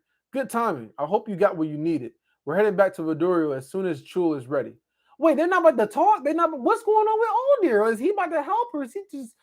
What, hold on. We're bringing that meathead with us? We're going to need a bigger wyvern. Maybe not. Lord Mordain, you mentioned. Wait, who is this? Lord Mordain, you mentioned the relic tombs. I began knowing it was too much to hope that they could be able to fulfill the request I was about to make. I discovered a deactivated portal in a relic tomb underneath an ancient Jinn village in Dar. You've been in the Beast Glades for centuries. Have you found any other old portals in that time? His brows wrinkled in a frown, making him look significantly older. The hearth, as many of the dungeons that dot the landscape of the Beast Glades. Wait. The hearth, as many of the dungeons that dot the landscape of the Beast Glades, was created by the Jinn. There's an old portal here. It was operable for a short while after we took this place as our home, but the Jinn who lived here eventually deactivated it. Oh, Arthur ain't gonna have no problem activating that portal. Um, so that answers this question: who created this place? The Jinn created this place, and Mordain came and just took it over and made it his home. Okay, okay, cool. My face lit up. Can you show me? After sending word to Chul, Mordain led me and the others along a series of tunnels. Wait, this is not about to just end like this, man. There's no way. After sending word to Chul, Mordain led me and the others along a series of tunnels past many other curious phoenixes. Moving in a general downward direction, eventually we came to a small cave. Green and gold moss grew in a thick carpet across the floor, and luminescent crystals sprouted from the ceiling, casting a pale blue light on a carved stone rectangle in the center. It was ancient and crumbling, the runes in the stone no longer readable. Avier glided through the cave and landed on top of the frame. If you were hoping to use this to transport yourself back to Dar, I don't think it's going to be of use. I haven't been down here in many years.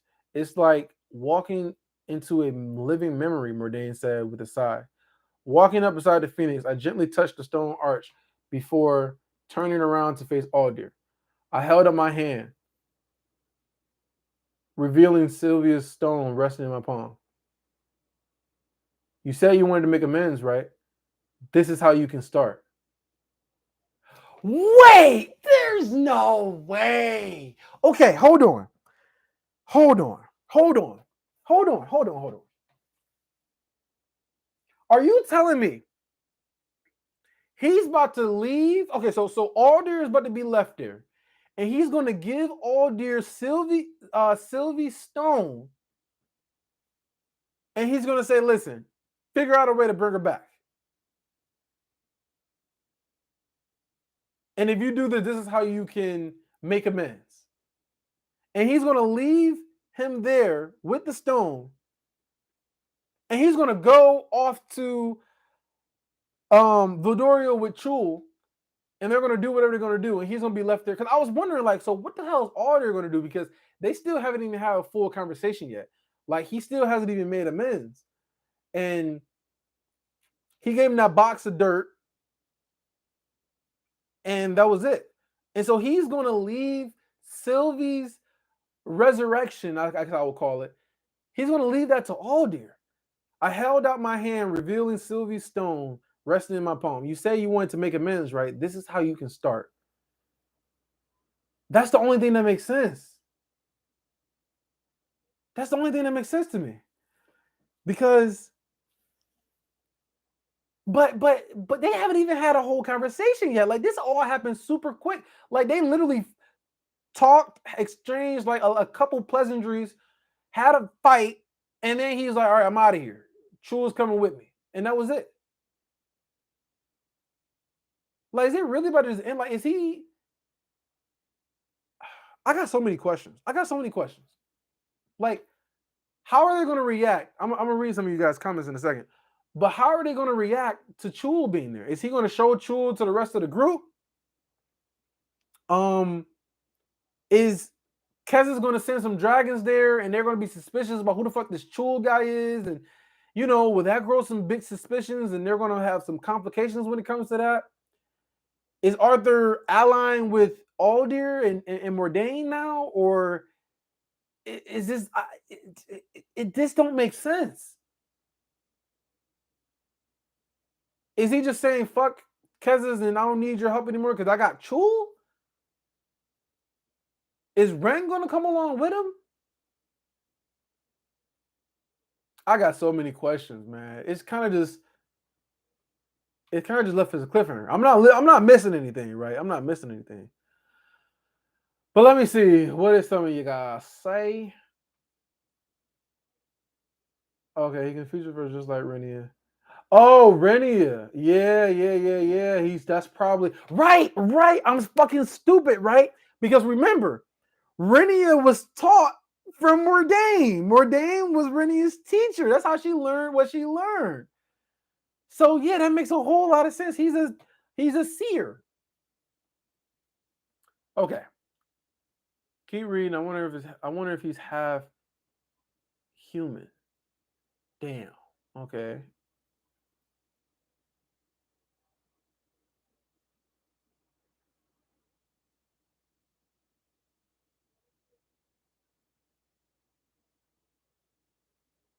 Yeah, core level did extend lifespan.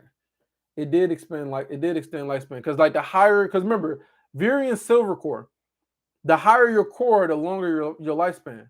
And from what I know, none of the humans ever got to white core before, besides the lances. So we don't even know how long the lances can live, but we know that Virion's like 200 plus years old or some shit like that. I remember it's 200 or 300. And we don't even know how old Renia was, but we know her lifespan was like, you know, dramatically reduced because of her looking into the future and shit. So let's see what else. Core level extended lifespan, places the elf, Chen, Yeah, the Jinn really are kind of like they're like builders. Their life's work is the most important thing to them.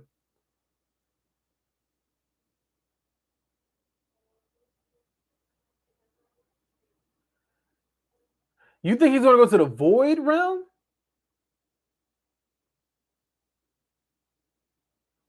Oh, oh, that makes sense. That makes so much sense. Because the only way to get there is when he goes in with an Asura who's not supposed to be there. So he's gonna, and so I guess, oh,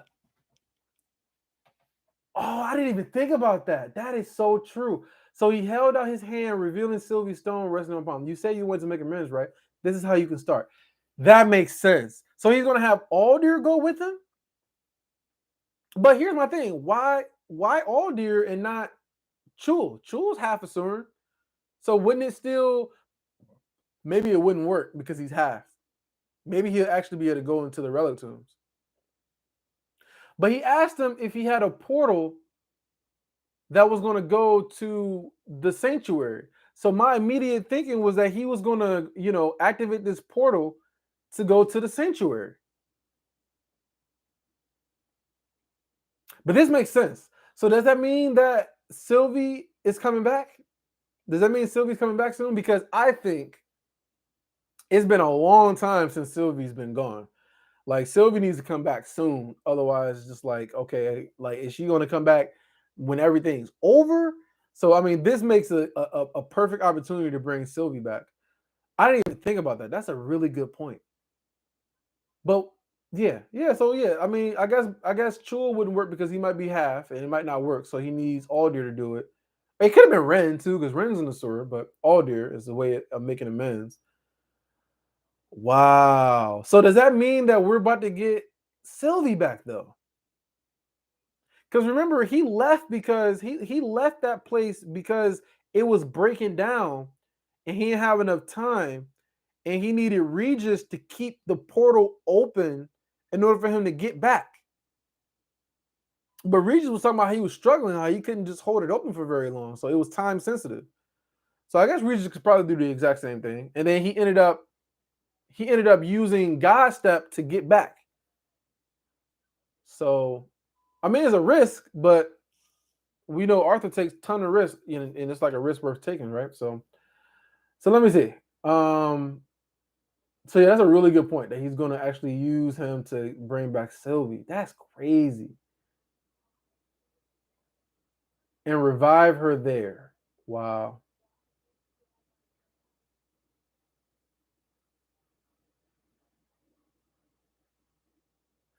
Yeah, Sylvie definitely needs to come back, man. Sylvie definitely needs to come back. Man.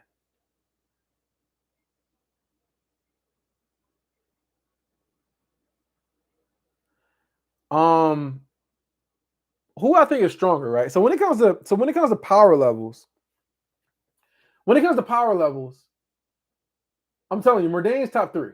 If you're asking me, is who's stronger, Mordane or Agrona? I think Mordane.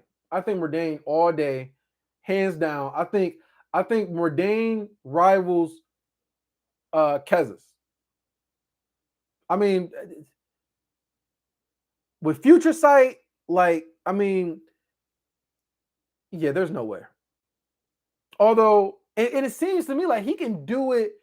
Like how you remember how Renia was like, she had to like concentrate and do all this shit to look at the futures. It seems like Mordane can just see this shit happening like in the instant. He can just like eyes all move and shit, and then boom, he already knows exactly what's happening. So yeah, I think Mordane. I think Mordane. If I were to do a power, I should do like a power scale list of who I think like the top 20. But do we know everybody though? Because it'll be like a partial list because we don't even know everybody, right? Like, would you count? Like, here's my question: would you count the wraiths as like one? Like, if you get all the wraiths together, do you count them as like one person? Like, would you count like the wraiths as like okay, number five is be a group of five wraiths? Like, would you count that, or is it just one wraith? Because we know that a group of wraiths is strong enough to take down a dragon. So how would you count the wraiths, right? The Asuras are always going to be on the top.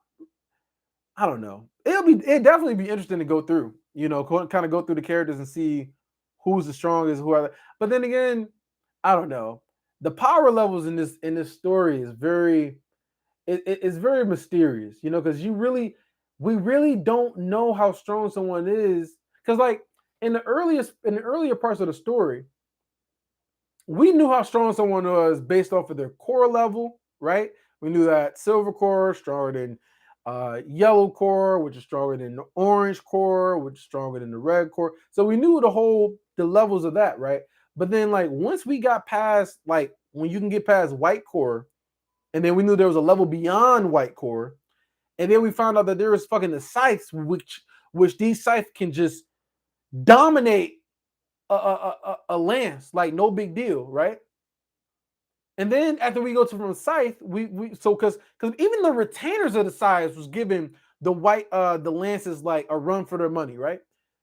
And so then we go to the scythe, and the scythe is going to dominate a white core lance.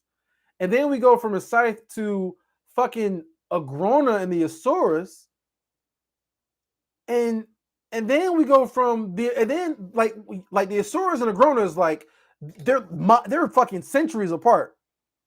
The Asuras and the White Core mages, right?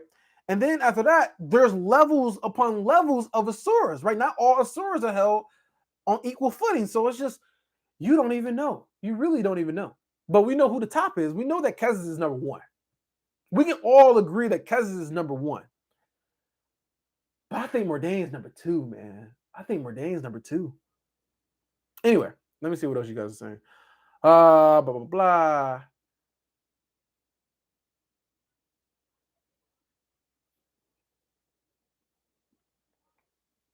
Oh yeah, Agrona definitely got some shit up his sleeve, man. He's very calculating. I mean, think about it. He talked about going to the Beast Glades with Mordain. Like he talked about Mordain as if Mordain was just your everyday Asura, which is no big deal. He can just lock him up like he did the other dude. Like it ain't no problem. That's the way he talked. Maybe Mordain used to be up there, but then over the years he hasn't trained, and maybe he's just kind of been chilling, like everybody else. So maybe he's not up there. I don't know. But Agrona is powerful, right? Because remember when Arthur talked about when he did his final, when he tried to kill Cecilia, and then he failed, and then it was like take him, and he did his God step, and then he said he felt the full, you know, effect of his power or whatever. Like his hand tried to grab him, but he couldn't get him, and he truly felt like the weight of his power. I forget exactly what he said on it, but that was his first time actually feeling like, okay, here's a Grona's real strength, trying to grab Arthur and shit, but he couldn't get him. And I also mentioned too that for all these other Vritra, Asuras to be following Agrona, not Cordry. What the fuck is his name? Coldry or I forget his fucking name. But you know what I'm talking about. The one that got locked up. The one that Tessia had absorbed his mana.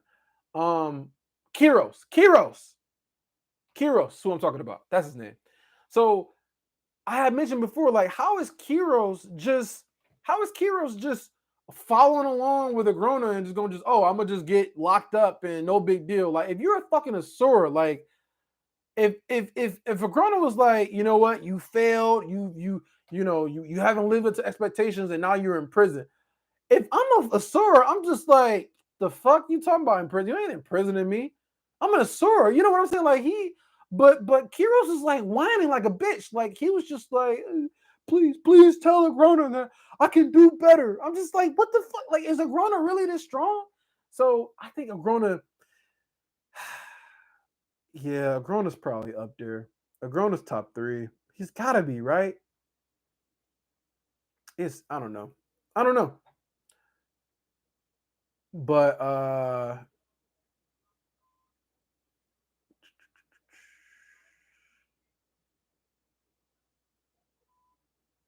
some stuff from Relatunes, from his agents. Yeah, here's another question if you haven't thought about yet. So, nobody ever said anything about who has the third keystone. Who has the third keystone from the third ruin? Because I was thinking like, okay, maybe it's one of Mordane's people who went into the relic tombs again. I mean, but we didn't even really get a whole conversation with Arthur and Mordaine. It was only a small bit of conversation. So who really has that third keystone? It's making me think more and more that it might be Agrona. It really might be Agrona. But then again, how the fuck did they get it? Who was strong enough to go to the relic tombs and pass the image illusion shit and get to the keystone and pass the trial? Who the hell was able to do something like that? Who's not an Asura? So it's so many questions. We still have so many questions that left to be answered, man. We really do. Yeah. Oh man, when Sylvie come back and getting the interaction between Sylvie and Regis, because you know that Sylvie, she kind of grew up like super duper quick, being around Arthur and stuff. Like she got to the point where like she was kind of more mature than Arthur was. And so yeah, to see Regis, who's always cracking jokes, but maybe he's probably gonna see her and be like, behold, I'm not worthy. I'm not worthy to be in the presence of the mighty Sylvie or something. I don't know. He's gonna probably crack a bunch of jokes or some shit, man. Princess Sylvie is here. Oh my god, your brightness is burning my eyes or some shit. He probably do something crazy. But yeah, that'd be some shit, man. But I'll tell you this though. If Sylvie does come back, she's not going to be the same. She's not going to be the same at all. She's got to have some sort of repercussions from doing that magical ether art that kind of came out of nowhere. It was kind of an ass pull, to be completely honest, because there was no signs of like her being able to do something like this. There was no signs of anybody else doing anything like this. So yeah, I don't really know, but yeah, but let me finish up so I can get off here. Blah blah. I'm looking for something new to read. Strongly recommend Damn Reincarnation. Okay, let me add this to the list. Y'all giving me some stuff to read. So, Damn Reincarnation.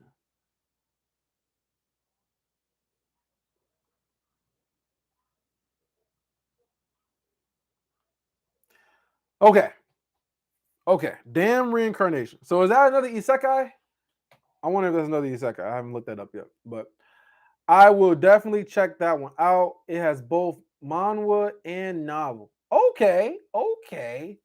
So if it has the manhwa too, I can probably make some chapter reviews and probably just read along with the although I don't know if I have the software to even do that though. I have to find some software to be able to like put the picture up and go live and shit. Cause people pay for all that shit. So but yeah, I'll check it out. No. I don't know what no means. I mean Agrona did defeat Sylvia. I mean Agrona didn't defeat Sylvia. It was Cadell that defeated Sylvia as far as we know. But then again, we know that Agrona. But that's another good question. How strong was Sylvia for her to get clapped by Agrona in his race or some shit? That's a good. That's a good point. But that's another question. Did Sylvia actually know about Mordain and their group? So many questions, man. So how did Sylvia know about the relatives? How did Sylvia know about the different places that he need to go to get the keystones? How did she know any of this shit if she's never been to the relatives? Unless she's been communicating with someone who's a Jinn. Because otherwise, how would she know that? And then she was engaged to be married to Agrona. Like, why did they really fall out? Was Kezis okay with her being in a relationship and having a baby with Agrona? Did Kezis even know that she was pregnant with Sylvie? It's still a whole lot of questions that we don't know.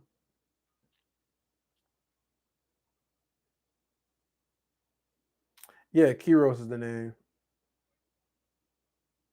Yeah, we don't know. It's a whole lot of questions, man. We really don't know what's going on with Sylvie.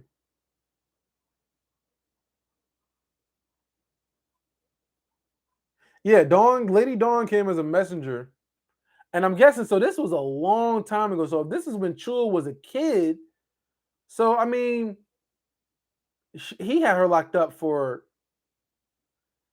at least decades, right? At least decades. I don't really know how Asuras like grow up. Like, do they grow up like 1 year at a time, like how humans do, or do they not reach adulthood until like year 100? Like, we don't really know. Maybe Chul got it, but I don't know. They didn't even have a conversation. See, here's what I don't like about this chapter. Like, this is a phenomenal chapter. I give this chapter a 10 out of 10. But here's the thing I don't like. We didn't get, I mean, we got to probably wait to the next chapter, but we didn't get any like deep conversation about anything really. Like, we don't know what Mordain wants to do. He says that Chua wants to fight, but he hasn't given his thoughts on what he wants to do about things. Um, they haven't had no conversations about Ether and how he's able to use Ether, the relic tombs, or anything like that. All Dear him only had slight conversations. You know, he gave him a box of dirt. That's still funny to say.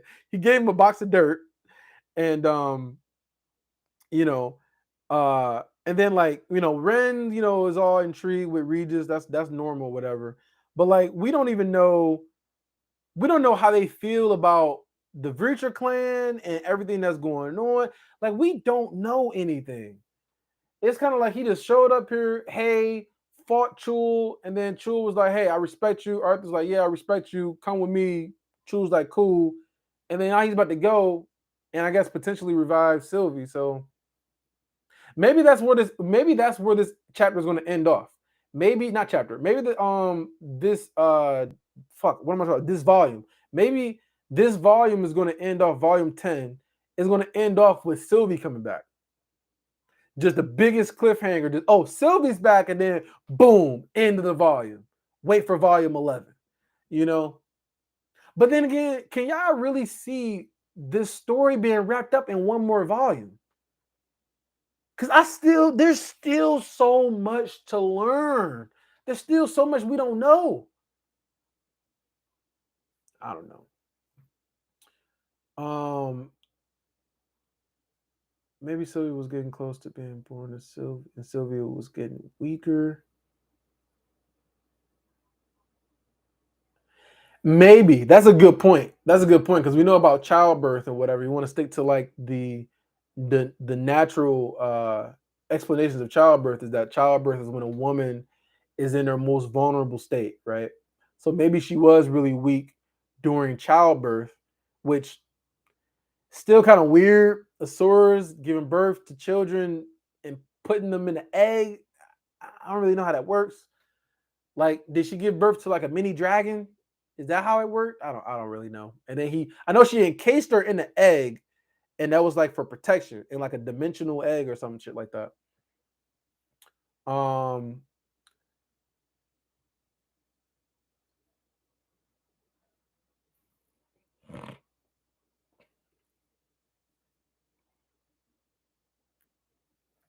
Oh, okay. So he who fights with monsters, they got a lot of humor. Yeah, because that's what I said before. The story, the beginner of the end, when I was first reading it, it was cool. It was cool. I was giving it like an 8 out of 10. Like it was cool. I was enjoying solo leveling more, but just because of the hypeness, just solo leveling was just pure hype and action, right? And I was enjoying it. I was enjoying it, right? But when it went to like when the beginning of the end went to the second part to where we get to him being the Asoran physique and him getting with this whole ether shit, it went the story went like it skyrocketed as far as like my enjoyment of the story. Like it got that much better.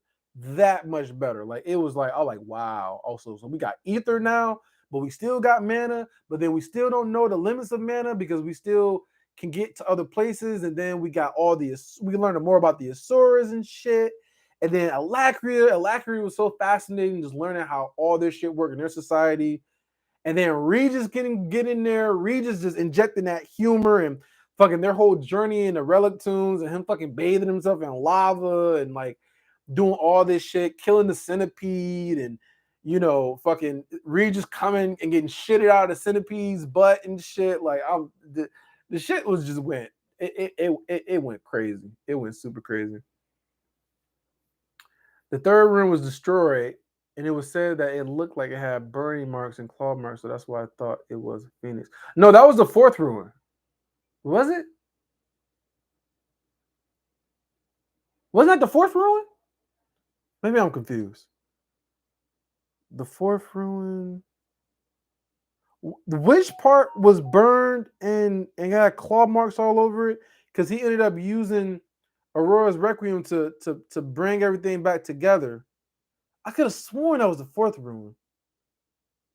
No, am I crazy? I thought that was the fourth ruin that was all messed up. Yeah, that was the fourth ruin. That was the fourth ruin part. I could the fourth ruin was the one that was all destroyed. Am I crazy? Maybe I'm crazy. I don't know. There's not 2 volumes left.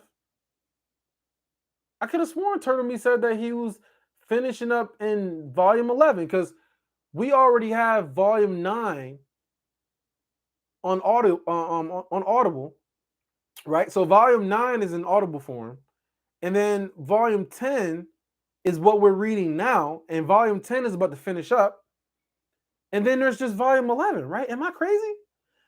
I could be wrong. I could be wrong. I don't follow all of it. Like I look at some of the emails and shit that he be posting, and because I'm still subscribed to the Patreon shit, and so I get the emails. Like I found out what we found out that what the schedule is going to be for. He's not going to make anything in April, some shit like that, and he's going to pick back up in May. So I could have sworn they said that it was going to be 11 volumes, but maybe I'm wrong. I could be wrong.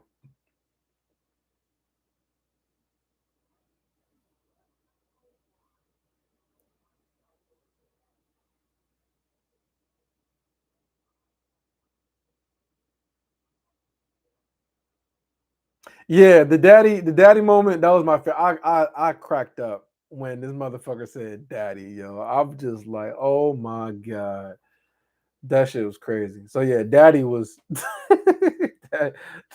daddy was crazy. Did you try to read Lord? Did you try to read Lord of the Mystery?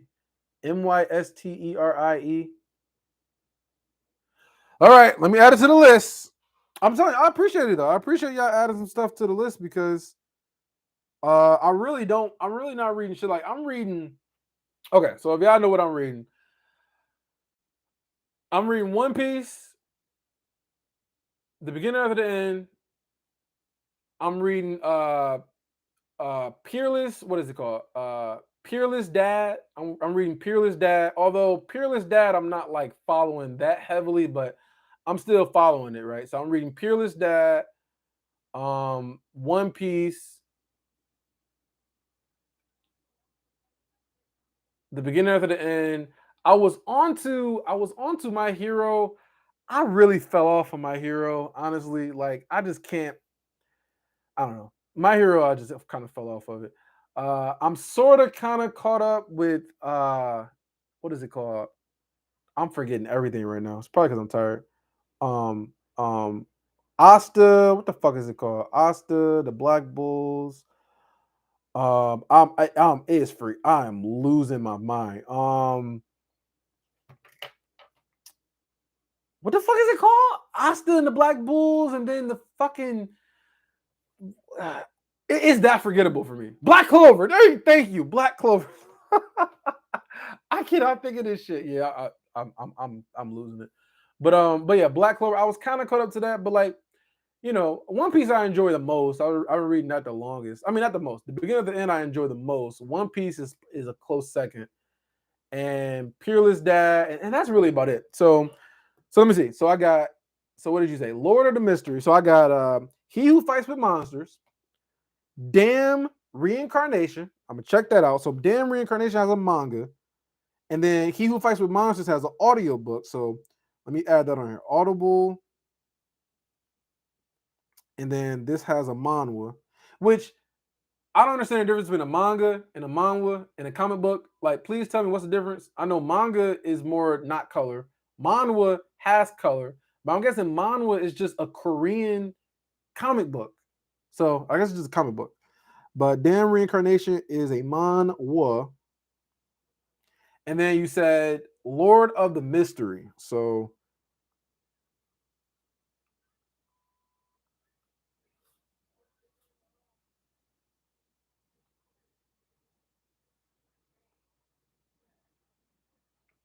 I'm gonna check some of this stuff out. Right now I'm playing I've been spending a whole lot of my time playing what is it called? I've been spending a lot of my time playing Hogwarts Legacy. That game's hella long, hella deep, whole lot of shit to do. So I've been spending a lot of time on that. But but yeah, I have to add these to the list of shit to read. So let's see, the studio that did Solo Leveling is also doing Omniscient Reader's Viewpoint. That's what it's called, Omniscient Reader's Viewpoint. Um I read that. I Not the whole thing, but I read I read quite a bit of it, but I don't know. I didn't really enjoy where it was going. It had too many regular, I guess, too many anime tropes. Like I don't know. It was just I don't know. It's okay. It's okay. I might check it back out again. Let's see. It's already like chapter 150. I think it was room 4, so it looked like the person didn't get in finally. Both were messed up.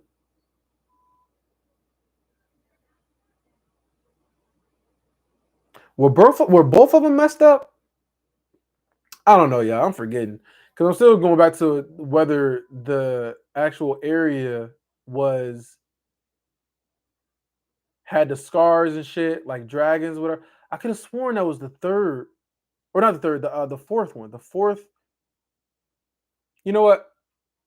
I don't know. Uh, the Fable. Oh, you gave me another one. Oh Lord, the Fable. I probably would just look at some of this stuff and then decide which one I'm gonna read. There was a novel. Let me see if I can find it. There was a novel that I was reading. I didn't continue to read. I read like a little bit of it, but then I stopped. I'm gonna see if I can tell you what the name of this one is. It's called shit. Do I have my other phone?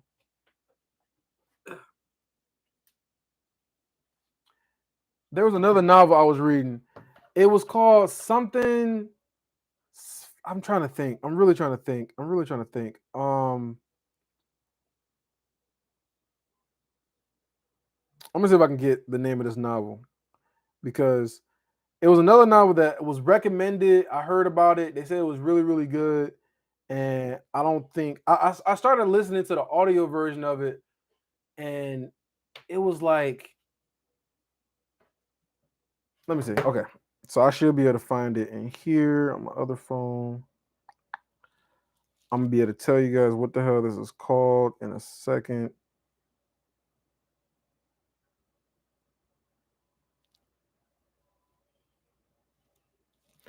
The Way of Kings. That's what it's called. The Way of Kings. The Way of Kings is what this is called. Um, who is this by? Bluth and Tag watched carefully as Kaladin lined up with the other slaves. Yeah, The Way of Kings, Book One, The Stormlight. Is that Arcade or the Stormlight Archive? The Stormlight Archive. So yeah, I was reading a little bit of that. I was reading a little bit of that. I heard that was really good. Yes, I did. I did read the last One Piece chapter. Hype, hype. Just hype.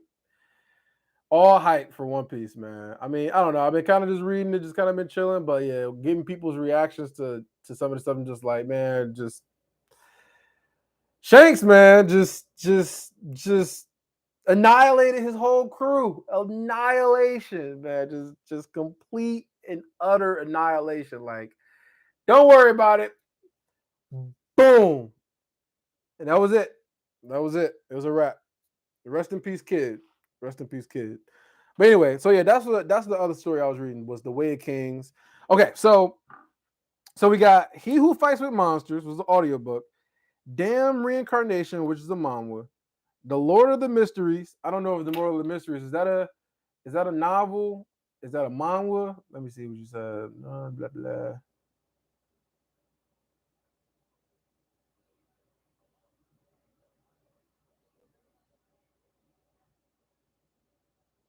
Oh yeah, 10 out of 10 chapter for sure. Novel. Okay, so novel. All right, Lord of the Mysteries is a novel. So let me put on here novel, and then the Fable. All right, so I don't know. I don't know. I mean, y'all been reading the beginning after the end. I mean, is anything comparable? Because I don't know. Like I'm gonna make a video as to like why people should read the beginning of the because I think the beginning of the end gets slept on.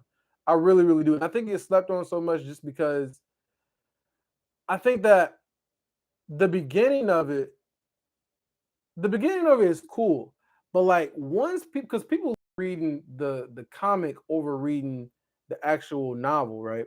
So and the novel is just way better than the comic, but people like reading the comic, and so I think that it will get more popularity once. I don't know. I think that it'll get more popularity once an anime comes out. But before that, I think once people get from the comic and they get to the part where he loses his core and wakes up with the Asuran body, whatever, and Regis gets involved, I think people will love the series even more. Because that's when I went from like 8 enjoyment to 10 enjoyment. Like it was just crazy. But yeah, so The Way of Kings is the other story that I heard about was really good. Um, the Fable is 9 out of 10, but very close to 10 out of 10 personally. Okay, that's high praise. That's high praise.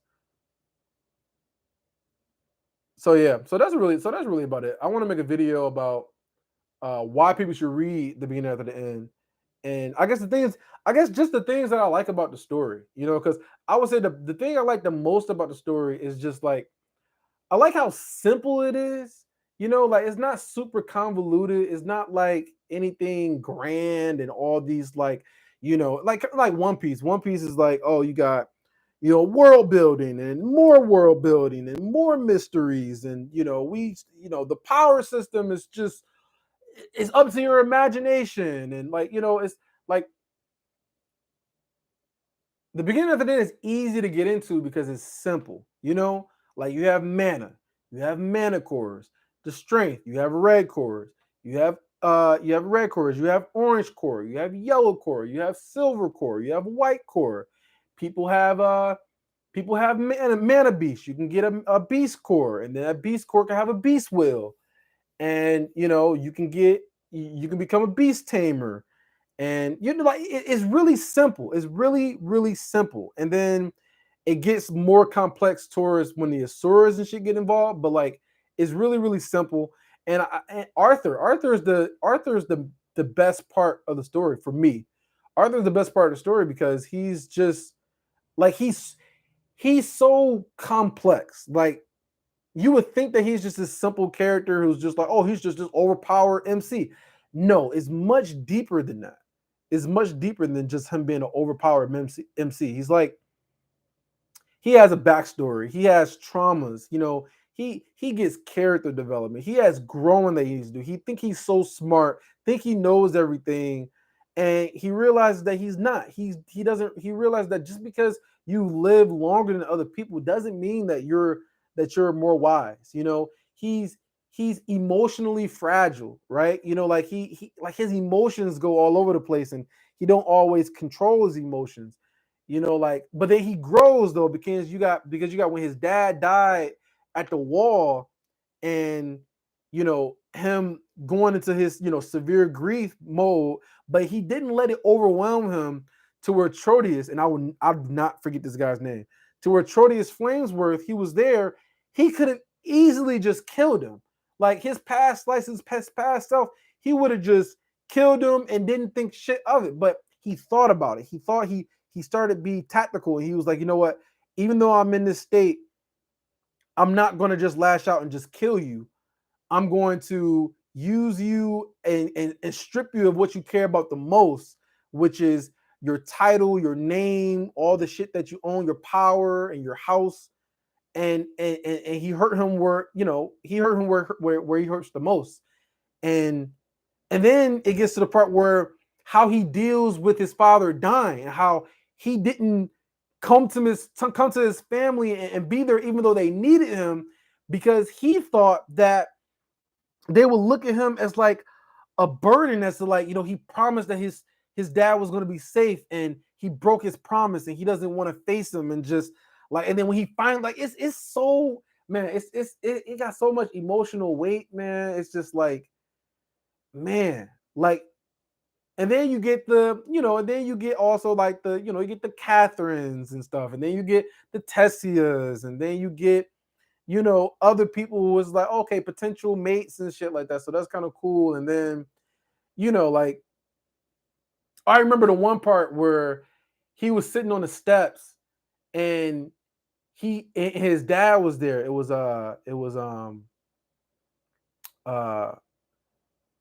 Reynolds. It was Reynolds. He was there sitting on the steps, and I think Arthur was crying or whatever. He was crying. He was upset about something. I forget what it was.